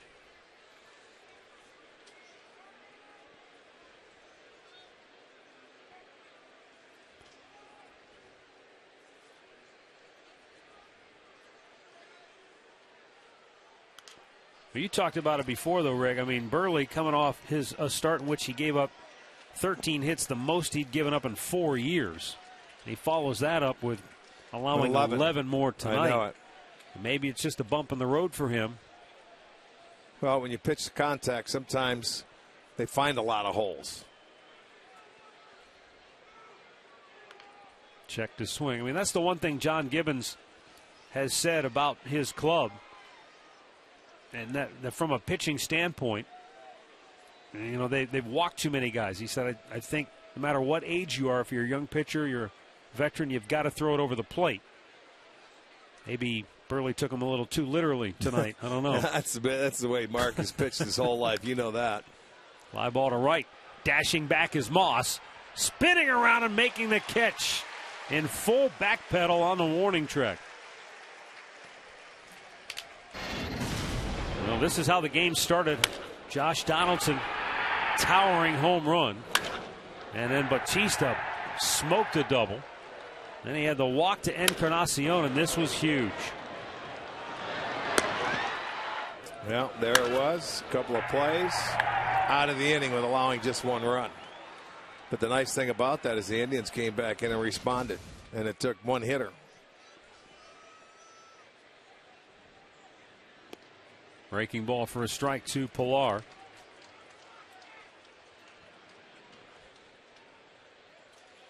Pilar hit the 2-run triple to give them a 4-1 lead on a 3-1 pitch, a fastball out over the plate.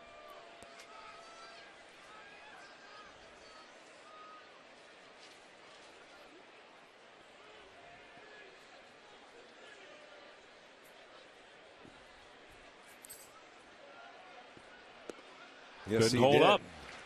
You know, every time you've seen a highlight, if you're watching them early part of the year with Toronto, it seems like this guy has been making a catch. Well, he's made 2 in this series already that have been very, very good. Yeah, they've got some pretty good-looking young players to go along with the veterans. That's smashed right back up the middle. Yeah, Carrasco hung that one to him. A little different with 2 strikes.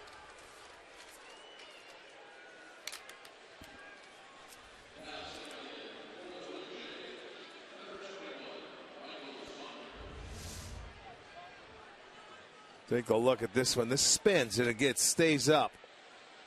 And you can see with a 2-strike mode, not trying to pull the ball as much, stays right up the middle. So he is now 2 for 3. That's the 6th hit for Toronto. Carrasco, just over 90 pitches on the night. Tribe's bullpen looking to get busy. Fouled back by Saunders.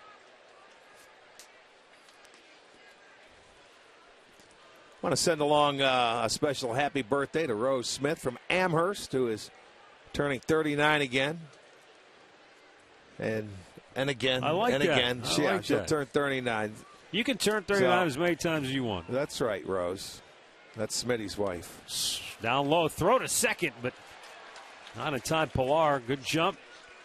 Picks up the steal, his 4th on the year. He's yet to be caught. Well, you know, when you figure you got a big lead, they may not take up, but if you don't pay attention to him, he'll run, and he was off on the get-go. Still one out, and you try and scratch and climb, get back into a ball game if you can.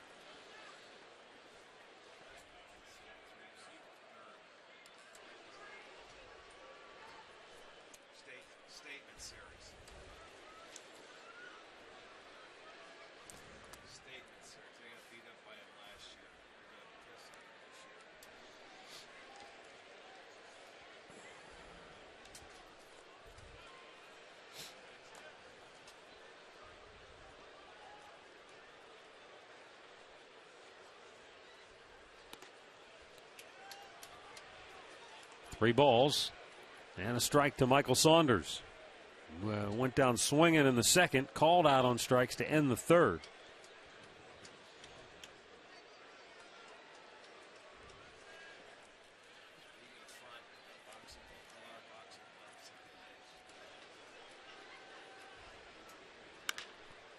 Bouncer to Kipnis. And he'll throw out Saunders, 2 down. Pilar moves over to third.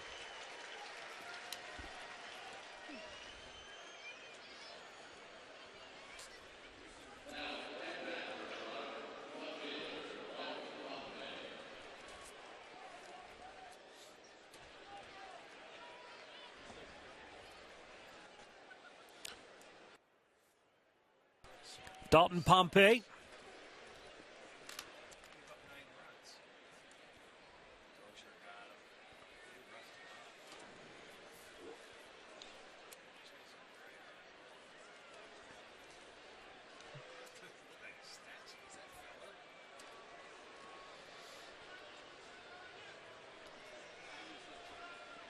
Pompey grew up not far from Toronto in Mississauga, Ontario. Swung on and missed. Yeah, I think that's between Toronto and Niagara Falls. We see that sign from the airport to downtown Toronto.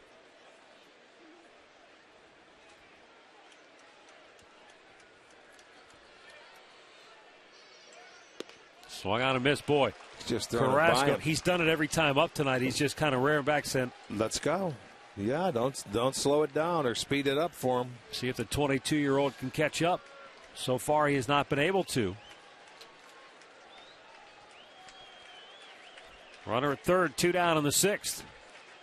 It's funny, but Carrasco's been a little different ever since Callaway's approached the mound and had that talk to Carrasco, hadn't he, when he made the statement? I'm glad you brought that up. You're right. Carrasco's been like a different guy. Of course, when you get a few runs to help you out, but you can see it.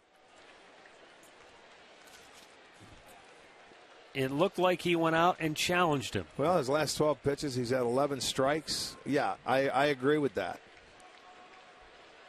The 0-2. Outside.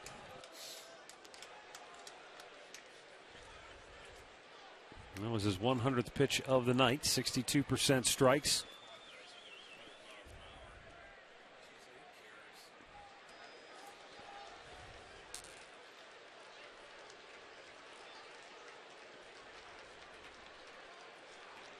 Now the 1-2. Right back to him, and Carrasco gloves it, throws him out. Big sigh of relief as Carrasco, who was knocked out of a ball game by a hardliner a few weeks ago, fields it cleanly. 9-4 Indians.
from Terry Francona.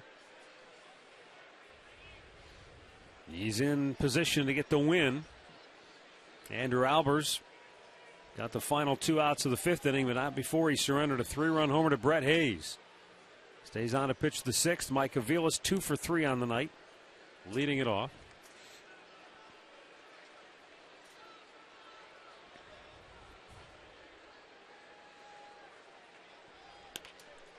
And now Aviles yanks one to left, and a catch made by Pompey. In-game recap brought to you by your local Toyota dealers. Let's go to the 3rd inning when Brandon Moss yanked a 2-run double into the corner, part of a 3-run 3rd. Michael Brantley's 2-run homer in the 4th gave the Indians their first lead. And Brett Hayes, as you like to say, poked a hole in it with a 3-run shot in the 5th. And the Indians lead by 5.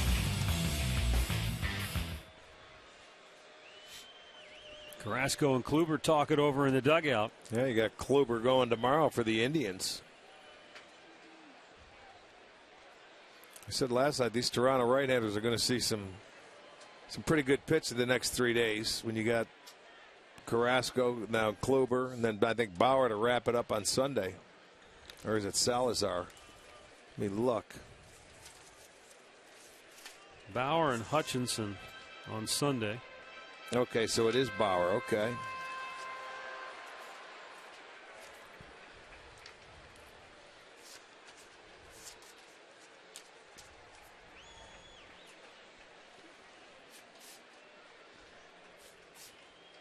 Brantley 2 out of 3 tonight. Upstairs.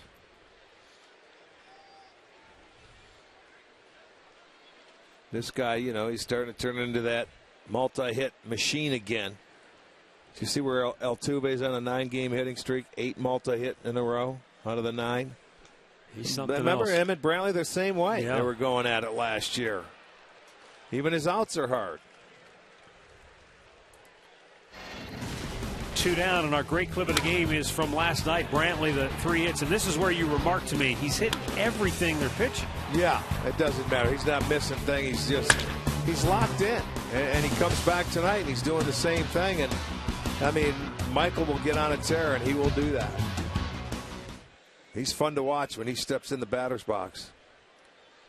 After that loud out, Brantley still hitting .349.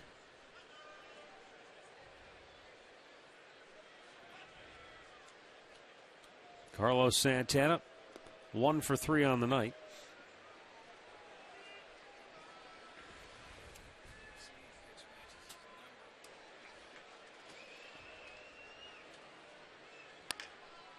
Bounce to short.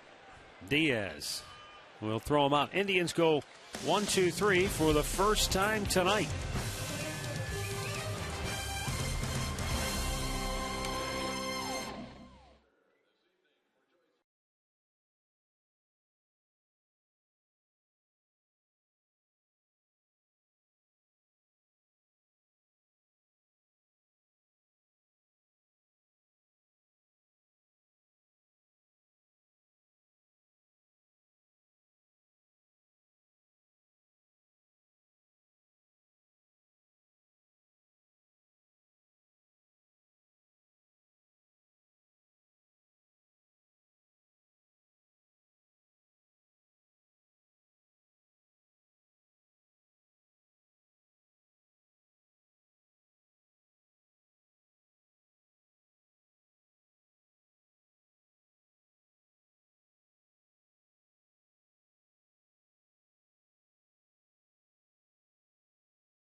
By Levin Mattress, located in all Levin furniture and freestanding locations. And by AT&T UVerse, has more channels on the go than cable.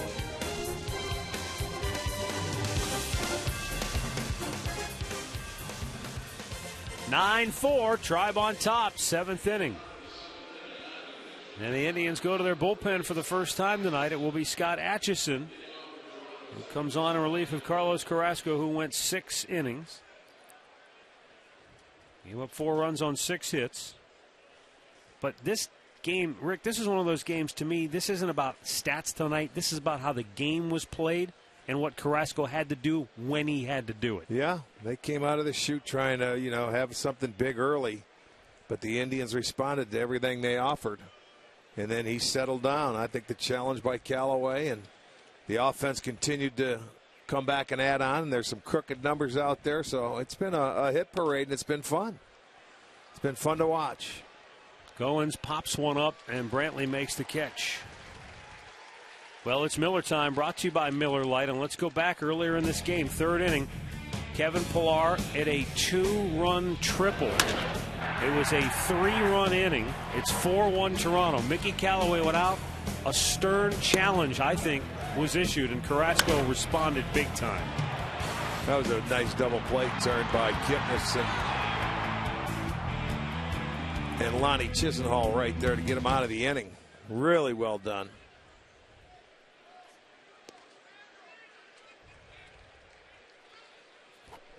You mentioned it. This is a Blue Jay team, especially those top 4 or 5 guys. They swing the bats. Yeah, they get after it. And they could force you to maybe step back and be a little timid. And it looked to me, could be totally off, looked to me like Mickey just went out and reassured Carrasco, don't get away from your strength. Keep challenging these guys. Just reassured him. I agree. I think he did. I think you're right. 2 down here in the 7th. We'll go back to the top of the order now, and Josh Donaldson.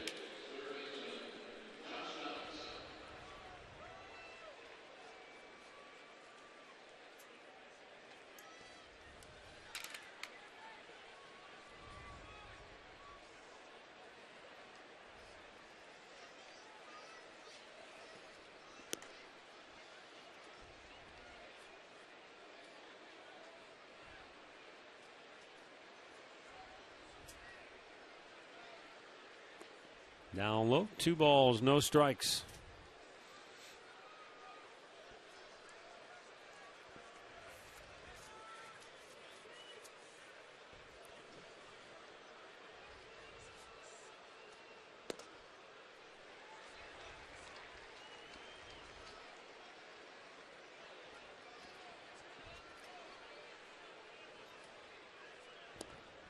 Low and away, 3 balls. 1 strike with 2 down here in the 7th inning.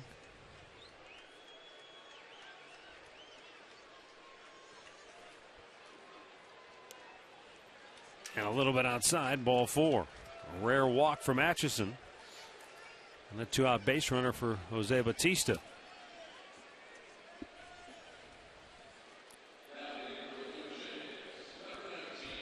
Normally you get in a game like this, Atchison always very aggressive. You certainly do not want to walk him when you have to face a guy like Bautista or get into the big part of their lineup.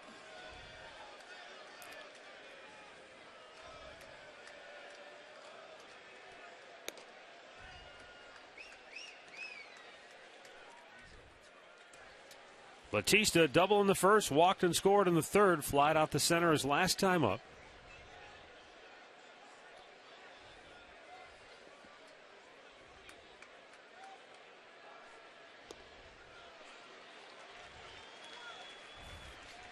Trying to cheat for that heater. He's trying to take 1 swing and make it a 9-6 game. Hits it hard and fair. Kicks off the sidewall. Brantley's got to chase it to the wall. Headed to 3rd is Donaldson. Still not running all that well, but he's in there safely. You talk about quick on the inside part of the plate. Watch this swing. They want a fastball inside. Well, you better make it in. That ball that went down the line so hard. I couldn't tell if it was fair or foul. The umpire was right there. He gets out of the way, and he's right on, man. That's a fair ball. That's the second time Encarnacion hit one past Chisenhall's head there. You remember that one earlier in the game. It was by him. Those two guys, I wouldn't want to play the infield with them hitting. I mean, they make some vicious contact.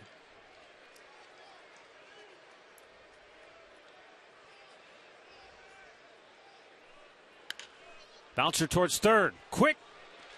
Nice pick by Chisenhall. And he throws him out to end the inning. Boy, did he come in and smother that one. Nice play by Chisenhall. We've reached the 7th inning stretch. Tribe on top by 5. Stretch time brought to you by Spitzer Auto World.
Bottom of the 7th inning coming up here. Stick around for Indians Live, presented by Conrad's Tire Express and Total Car Care. It's coming up next here on Sports Time Ohio.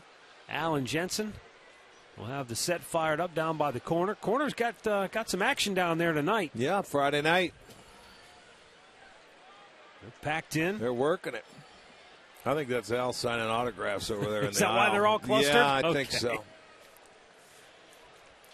He's giving away his free bobblehead. Brandon Moss. Another fun. They see themselves on TV. Look at that. Beautiful.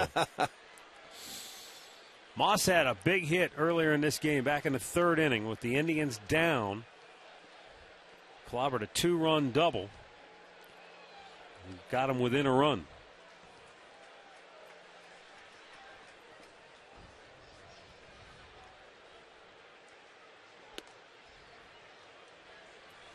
Indians have scored 8 unanswered runs in the ballgame. Well, you like those crooked numbers you see up there, boy. That's fun. They need a few games in a row like that. Moss draws a free pass. Bases were loaded with nobody out, and after a force out at home plate at the first out of the inning, Moss delivered the big hit that busted it loose. Yeah, turning point right there. Big base hit. Brandon Moss with that double. He has 5 on the year. He has 16 RBI.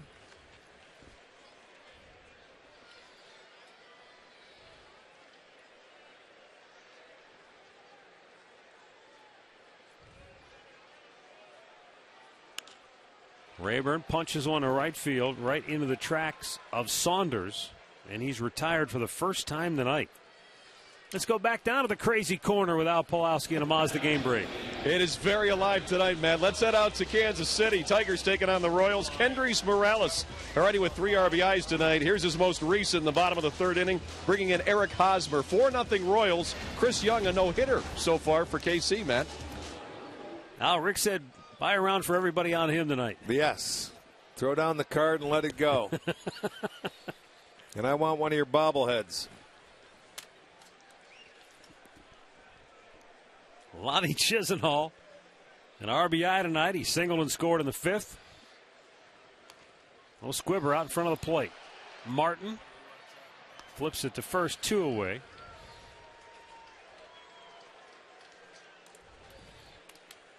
Our AT&T Uverse rewind. Jason Kipnis got it started for the Tribe. Bottom of the 1st. Solo shot tied the game at 1. His second homer of the year. Then in the 4th, it was a 2-run blast by Michael Brantley that gave the Indians the lead for the first time. And Brett Hayes connecting for the second time this year. A 3-run jack in the 5th. That made it 9-4. Now he's up again with a runner at second and 2 down. Wow, John Krepop brought his A game tonight. The last time the Indians had a 3-homer game at home was September of 2013 when they did it against Kansas City.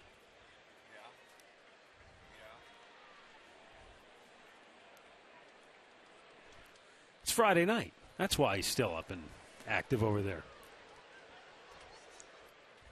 Oh, that ball caught Martin on the bare hand on the thumb. They're coming out to check him. Yeah, he's a tough guy. Well, you're right. Let's go back to Popper. He's on his game.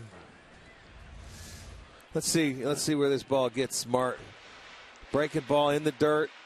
Yeah, bare hand. Looked like he got him on a fingertip. Yeah. He was bouncing all around last night. I mean, they threw so many pitches in the dirt.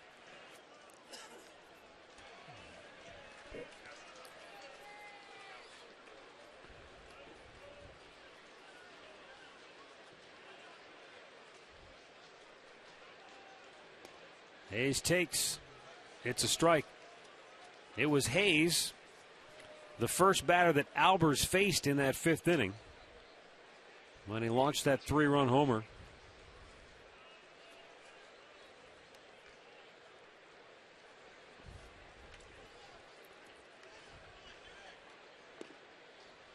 A little bit low. Well, he just has to remain patient because you got the left-hander on. You have Bourne on deck with 2 outs, first base. He's not going to give you much to hit, especially after you hit one into the seats off him. That's in the dirt, ball 4.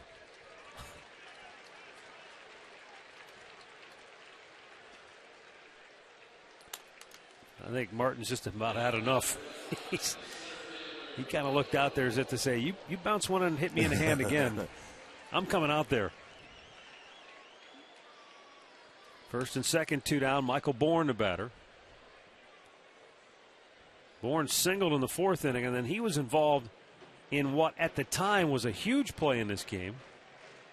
Looked like the Indians were going to take the lead. He was called safe on a very close play at the plate.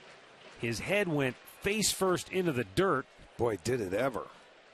But John Gibbons challenged the play, and on the replay got it reversed. So Bourne was out.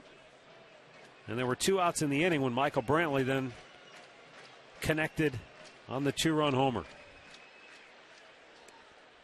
Big slow curve misses outside. You know, and it was his catcher, Martin, that told him to go ahead and check. He looked right into that dugout and said, go ahead. So I guess that tells you that maybe he felt he touched him. That's the only thing I could think, because even on the review, it was hard for me to tell.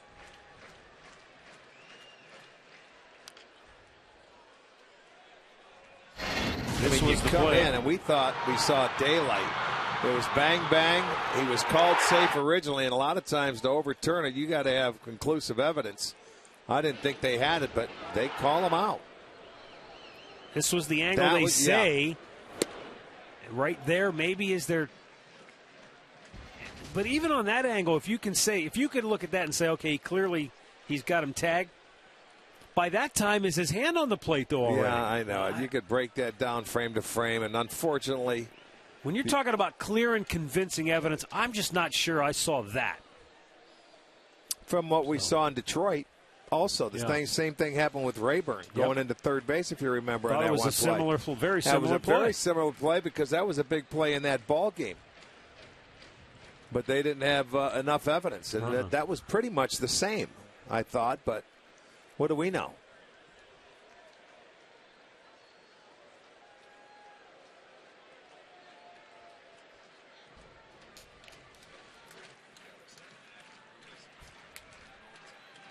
One-two pitch. Swing and a miss. Albert strikes him out to end the inning. We'll go to the 8th. 9-4 Cleveland.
Reproduced or retransmitted in any form, and the accounts and descriptions of this game may not be disseminated without the express written consent of the Cleveland Indians.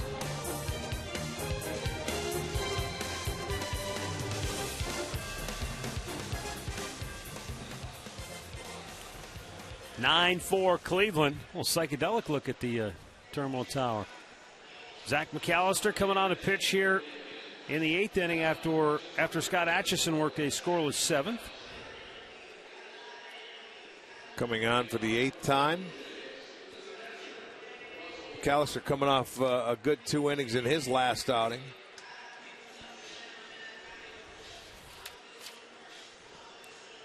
He'll face the 4, 5, and 6 hitters for Toronto. Russell Martin going to lead it off.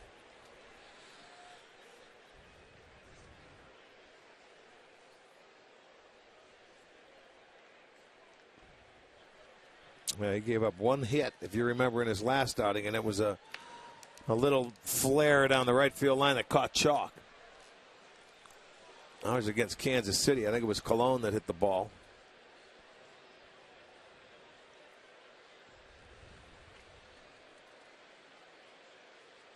Boy, Kansas City staying hot. They're up 4-0 on the Tigers again. They're in the 4th inning at Kauffman Stadium. You know, that goes back to what we talked about earlier, and maybe we're rehashing this, but John Gibbons said about his club, he goes, yeah, I'm disappointed. I thought we'd be better than what we are right now, but no one in our division's doing much, so it's not too bad to be sitting only 2.5 games out when the night begins, even though they're a game under 500. Whereas you look at the Indians, as Martin is disposed of quickly by McAllister, Tribe 7 games under 500, but they're in a division where you've got 2 teams with 15 wins, so they got a big hill to climb already. Well, when you look at it from now to the end of the year, they're going to have to play 600 baseball to get to that 88 win mark or thereabouts, 88 to 90 wins. And that's hard to do for the rest of the year because you can dig yourself a hole early, and they have done that. Fastball right there for a strike. Kevin Pillar with 2 hits on the night. 2-run triple in the 3rd, single in the 6th. don't know what. Pilar and Bill Welke don't seem to be on the same page there. He was in the box on that first pitch, kind of standing there like he wasn't ready for it. It was called a strike, and then he's kind of asking for time with half in, half out of the box. Pilar's not technically a rookie, but he's a young player. And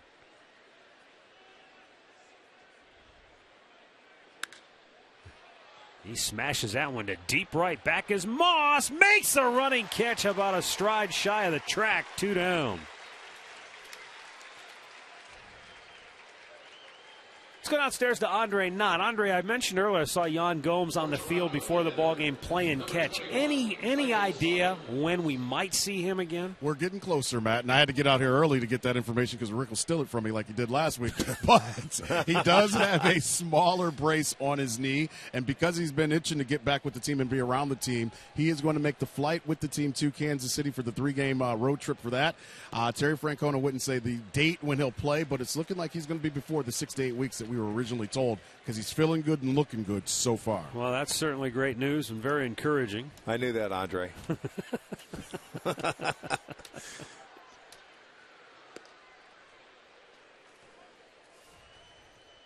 There is Gomer, who was out on the well, field he's earlier. itching to get back. He Oh, can't yeah. stand it. Yeah. He can't stand coming to the ballpark. He was making the road trip because it's only 3 days, and you know what? He hates to sit and watch. Come and rehab by yourself. It's no fun. Andre's And gonna look, have to... every time we show a shot, who's he next to? He's next to Corey Kluber. I think he's a shadow. The 1-2 pitch down the left field on a play.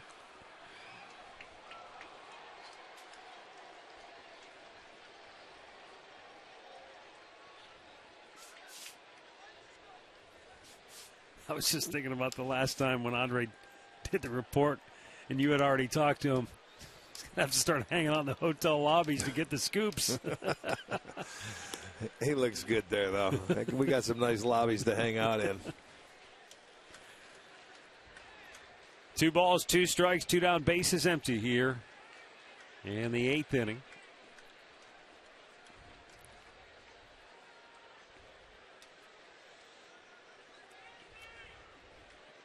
Michael Saunders 0 for 3 tonight, struck out his first 2 times up, bounced out to second base in the 6th. And he pulls it foul.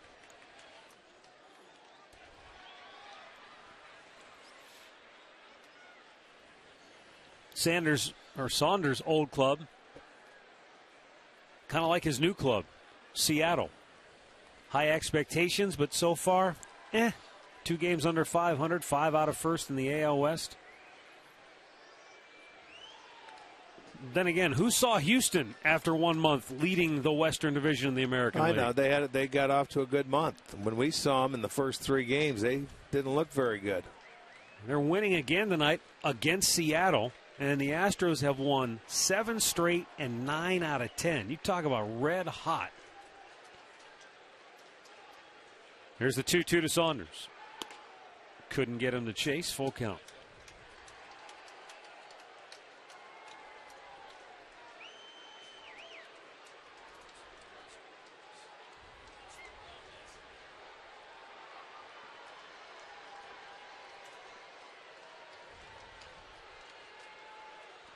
Payoff pitch. Threw it right by him. Really strong inning of work by Zach McAllister. 1-2-3 go the Blue Jays.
Indians Live, presented by Conrad's Tire Express and Total Car Care. It's coming up next here on Sports Time Ohio.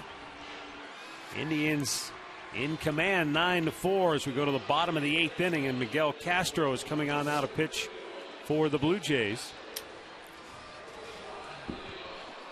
Castro, a rookie. He's given up a run in 4 of his last 5 games. Ouch. 12th time he's appeared in a ball game. 4 saves and 6 opportunities. Now he's been at the back end of the bullpen.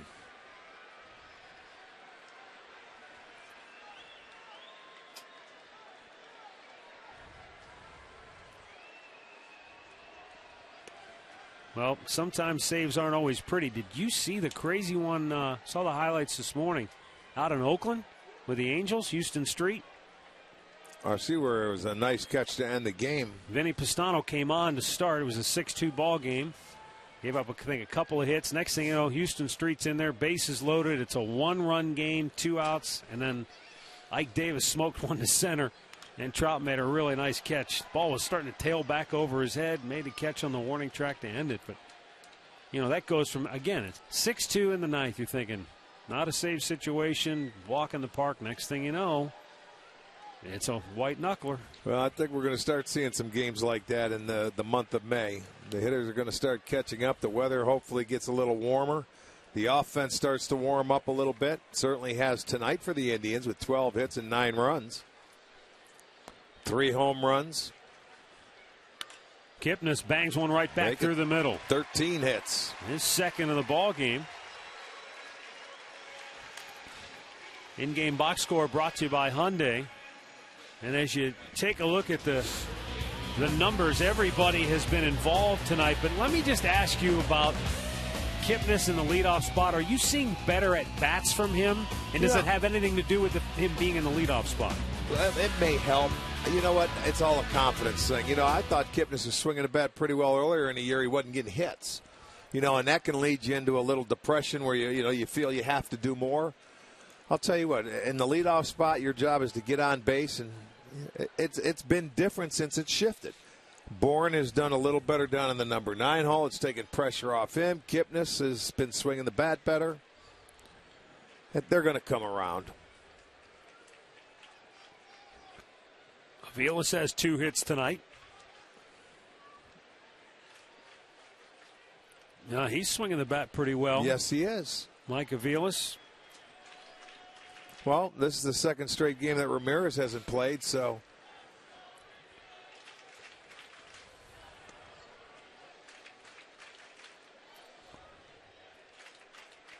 You know, Brantley's starting to swing it better. Moss is swinging it. Rayburn's certainly swinging it. Rayburn won't see a start tomorrow because of right-hander. At least we don't think anyway to this point. Yeah.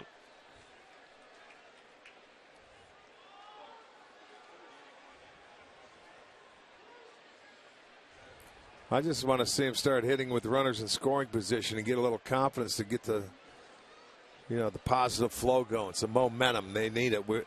After Sunday's game, there's an off day Monday. We only go on the road for 3 games to Kansas City. Well, just ate up the third baseman, Donaldson. I mean, I know it was right at him, but that ball was blistered.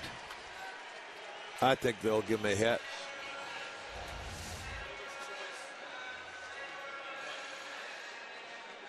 That's an error. Boy, in slow motion, it looks a lot easier, doesn't it? Well, yeah, it does. But you know what? When you're in the big leagues and there's a ball hit right at you, you don't have to move. People expect you to catch it. Yeah. It doesn't matter how hard. You know, this game looks easy the farther away you get from the lines. Yeah. You get down there on that field and you say, well, why don't you come field this and tell me if it's an error? That's a routine bouncer. 1 away. 2 into scoring position. Well, our Pat O'Brien play of the game comes off the bat of Michael Brantley. His first of the year. He went down and hit it. It's a 2-run homer.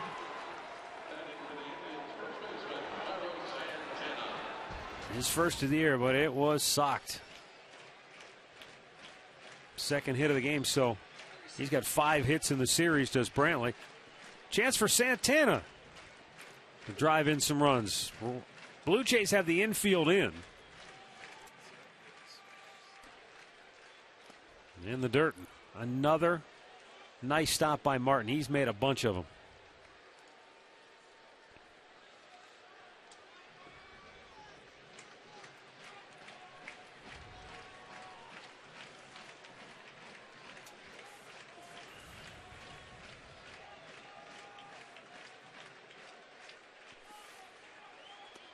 Low and away.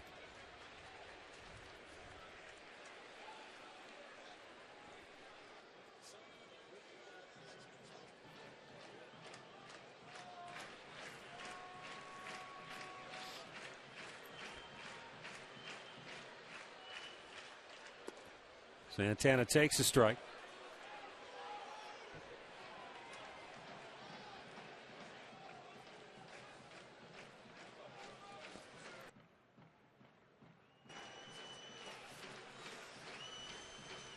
Two-one pitch. Santana takes 2-2 the count.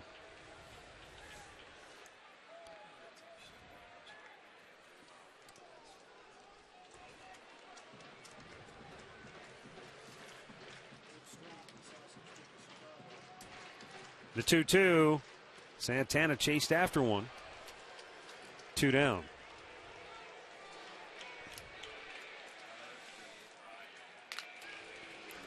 You don't see many swings like that from Santana. I was thinking the same thing, and I'm wondering, Rick, is it because he doesn't have a lot of history, doesn't know what this guy's featuring? Or? Well, he was just totally fooled on that play. He didn't have good swings in that at-bat. And it could be, never faced him. The rookie Castro delivers outside ball 1 to Brandon Moss. Moss 1 out of 3 with a 2-run double.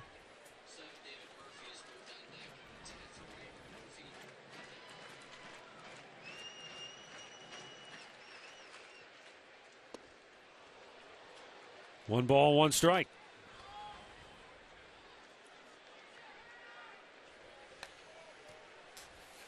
David Murphy would be next if the inning stays alive to bat for Rayburn.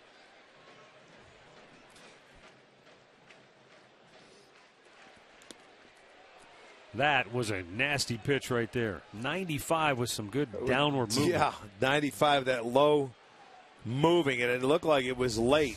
I mean, this is below the knees, and look at it, it's still going down. That's right.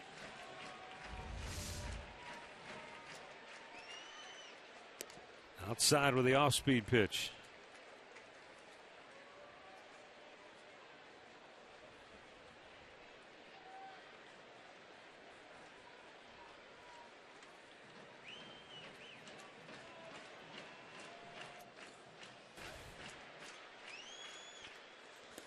Well, Moss strikes out, and pretty nasty stuff from Castro there at the end of the inning. We'll go to the 9th. 9-4 Cleveland.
By Wayside Furniture.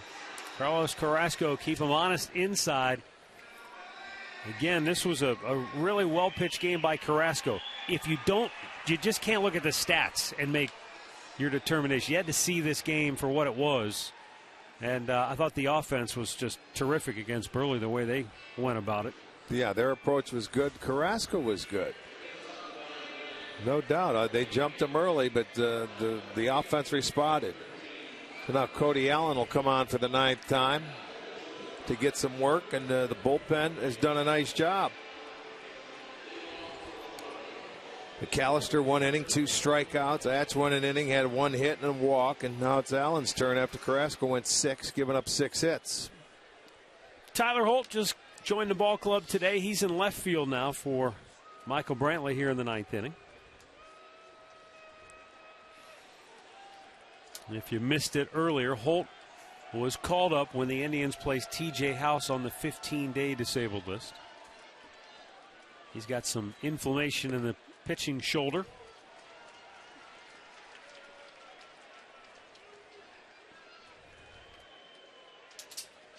Dalton Pompey.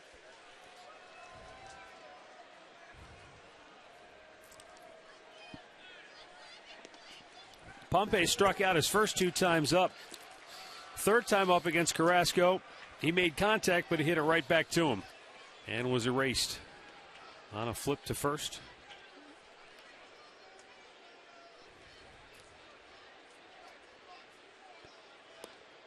Low and away with a breaking ball. Same 2 teams back here tomorrow with a late afternoon start. It'll be a 4 o'clock start here at Progressive Field. Corey Kluber, Aaron Sanchez. High pop right field. In comes Moss. Out goes Kipnis. Moss calls him off. 1 away.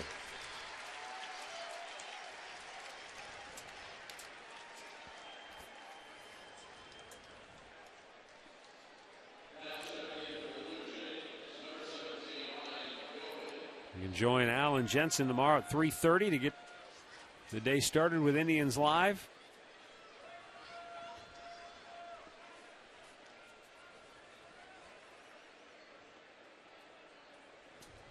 Hard to believe we're in the month of May and Corey Kluber still looking for that first win. Backhanded by Kipnis, had trouble with it, recovers and throws him out. 2 away.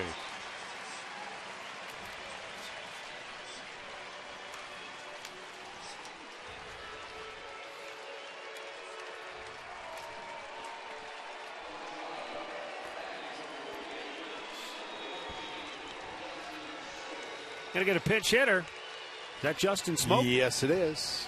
No bat for Jonathan Diaz.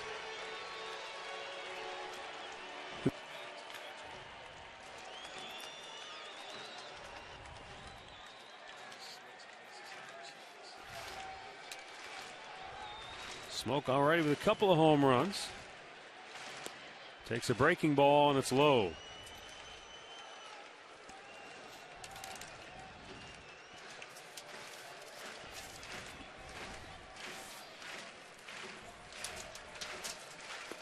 Swung on and missed. It's 1-1.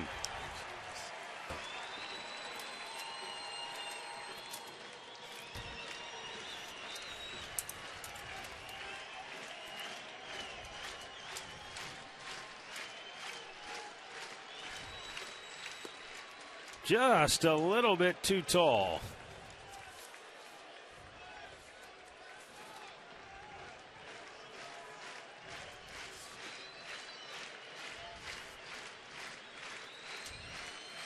Now Cody Allen rocks and fires, and a fly ball to left field. Back goes Tyler Holt.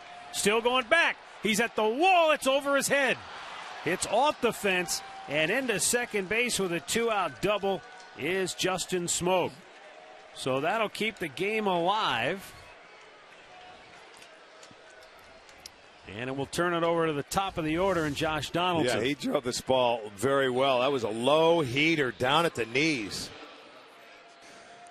You'll see Holt going back, runs himself into the wall. He wasn't going to catch it. It goes halfway up. So 2-out double for Smoke. And then here is Josh Donaldson, who is 2 for 2. He has homered, singled, and walked twice.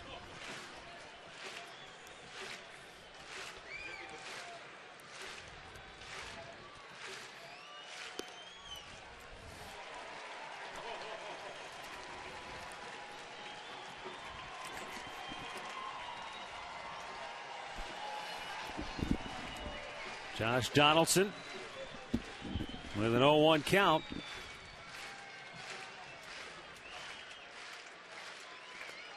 Breaking ball in the dirt. Just over 15,000 on this Friday night here at Progressive Field. 15,088. Hoping to see the Indians start the month of May with a victory, and they're up by 5 in the ninth.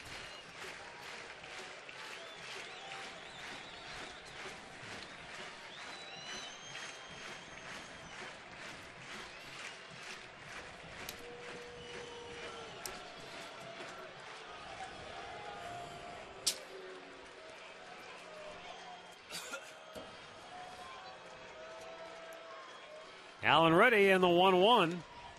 Fastball upstairs. 2 balls, 1 strike.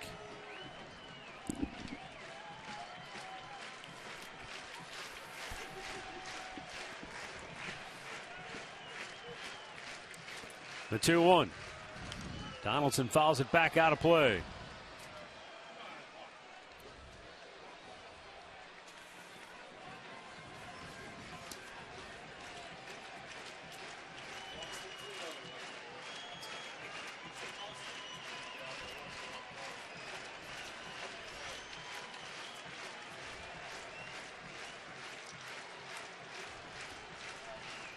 The 2-2.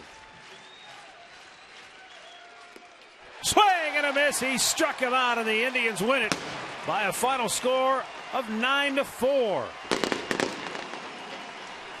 Indians even the series at a game apiece, and the month of May begins with a W for the Tribe.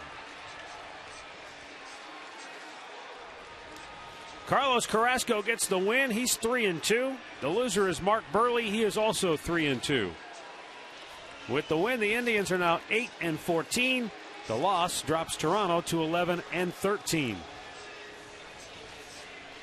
For as much as we have talked about the slumbering Indians offense, they awakened tonight and really were impressive to watch. Well, yeah, 3 home runs. What I like, Matt, what they did, they came back and responded to Toronto. You know, they came back with some fight. They said they wanted to prove it. Hey, all right, they took the lead. We come right back and pick up Carrasco. They score in the third.